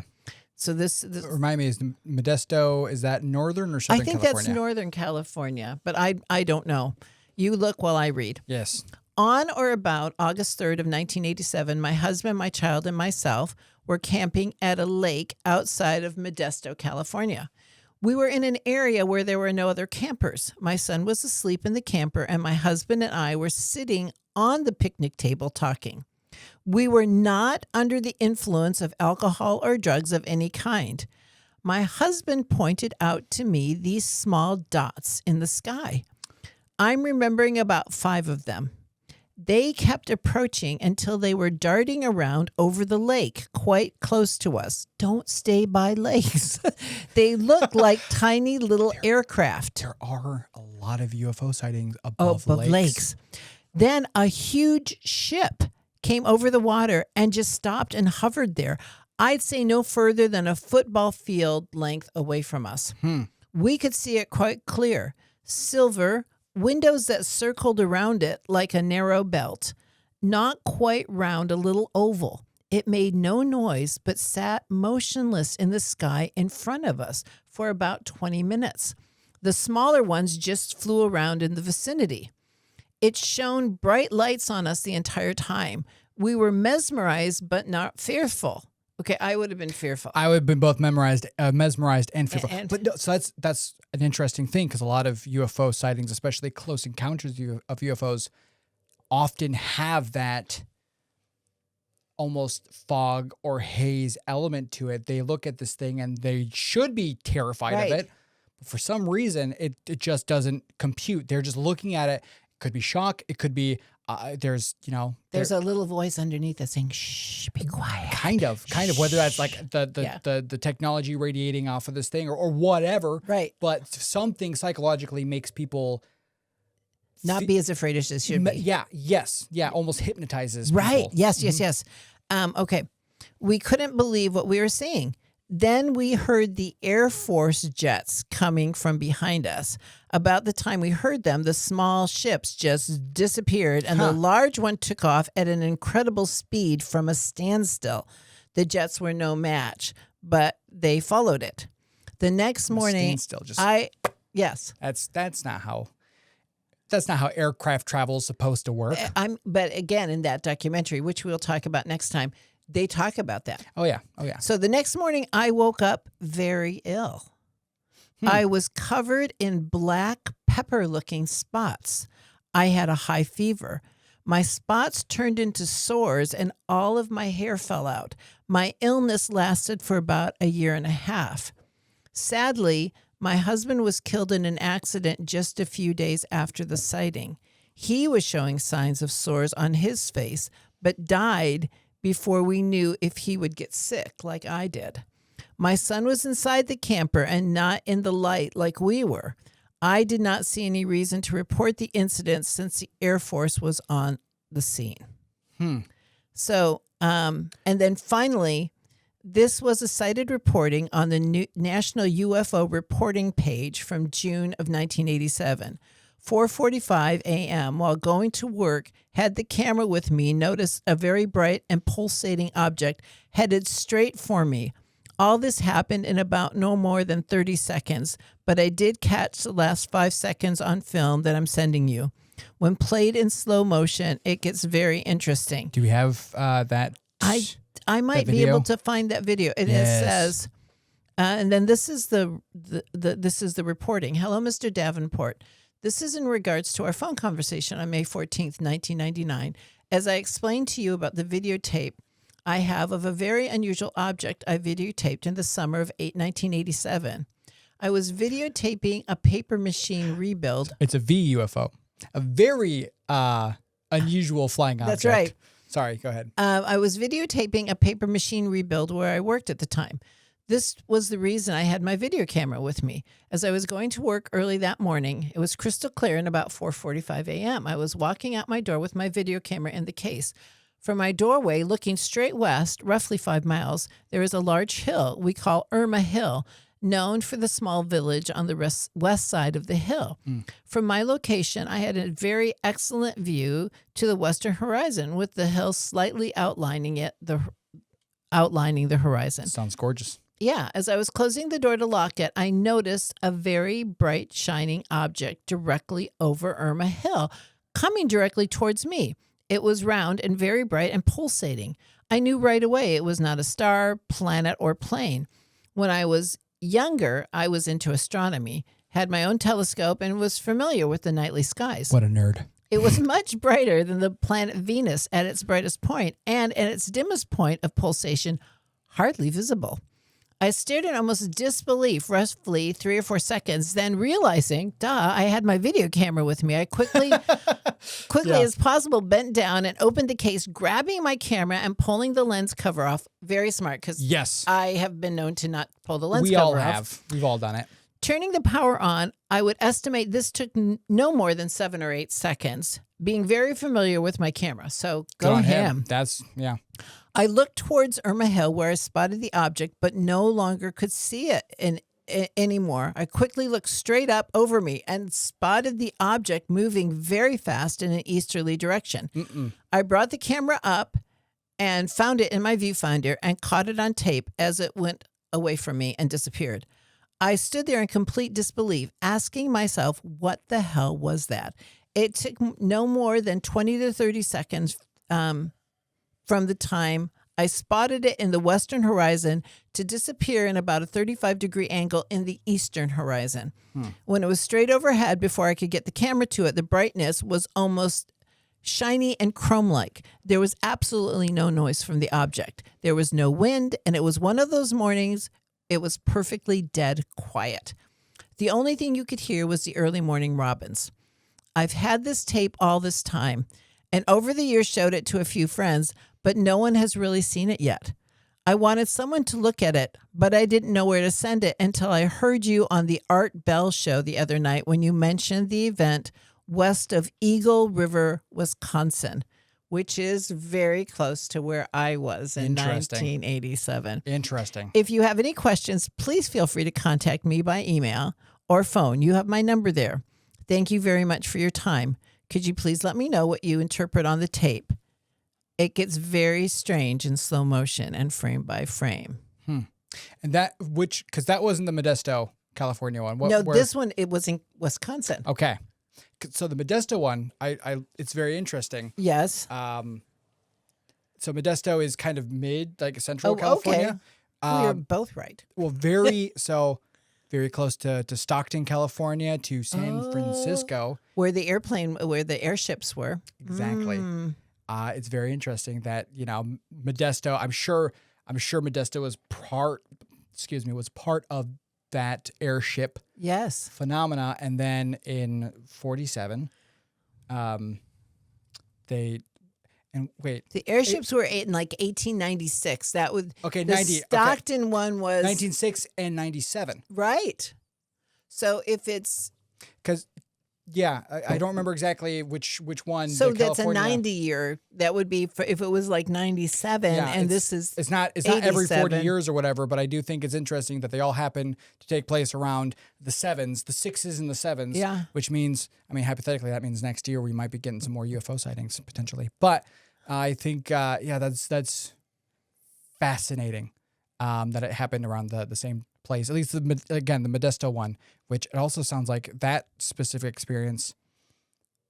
I mean, I don't know about the stores and those kinds of things, but the hair loss sounds very, like radiation. very close to radiation.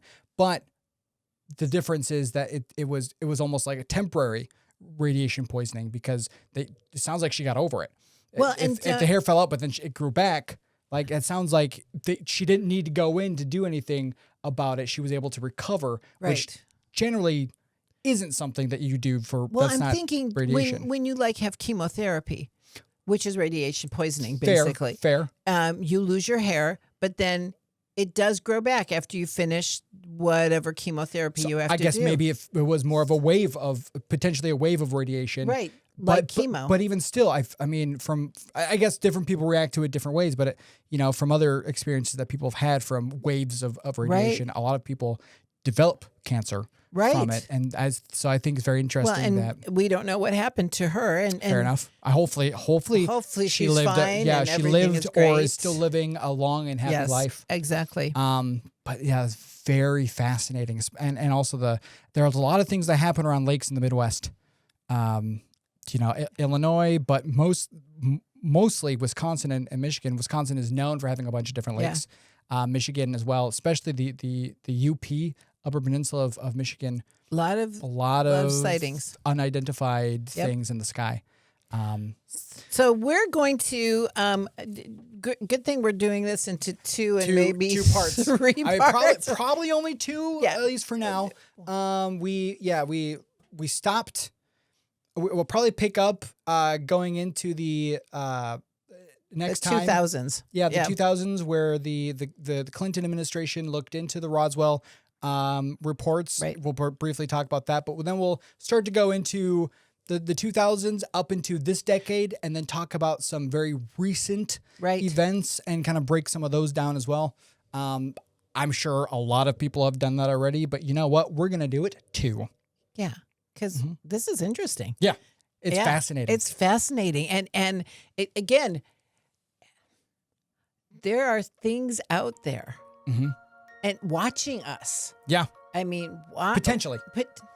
Okay, again, I remember that feeling that I had, and that's so. I guess what I'm saying is, potentially the government knows about these things. Okay, I do. I mean, look, I also believe that they're. I think it's silly to believe that we're alone in the universe. Right. And so I agree that they're, whether or not they've come to this earth, or whether or not, whatever things that we've seen and experienced are interplanetary or something else, I don't know. But I do know that we're not alone on this planet. We're not alone in this universe. And I think that it's, I think that we should always, like I try to always do, keep our minds open to any possible explanation. Yeah. So let us know. Have you had any experiences? What do you think about this stuff? Yeah. And what did I get wrong in my research? Let me know. They will. I don't need to ask that. They will. And be what gentle. did we mispronounce? Yes. Mm-hmm. And but thanks for tuning in again, and we'll see you soon with part 2. Mm-hmm. And always, if you have any stories of your own, please, like you already said, please email us them. Let us know. Of any kind, we would love to share them. So. And keep your eyes to the sky, except like when you're walking, and then look down so you don't trip. Or when you're driving, don't do that either. Don't do that either. Okay, thanks. Bye.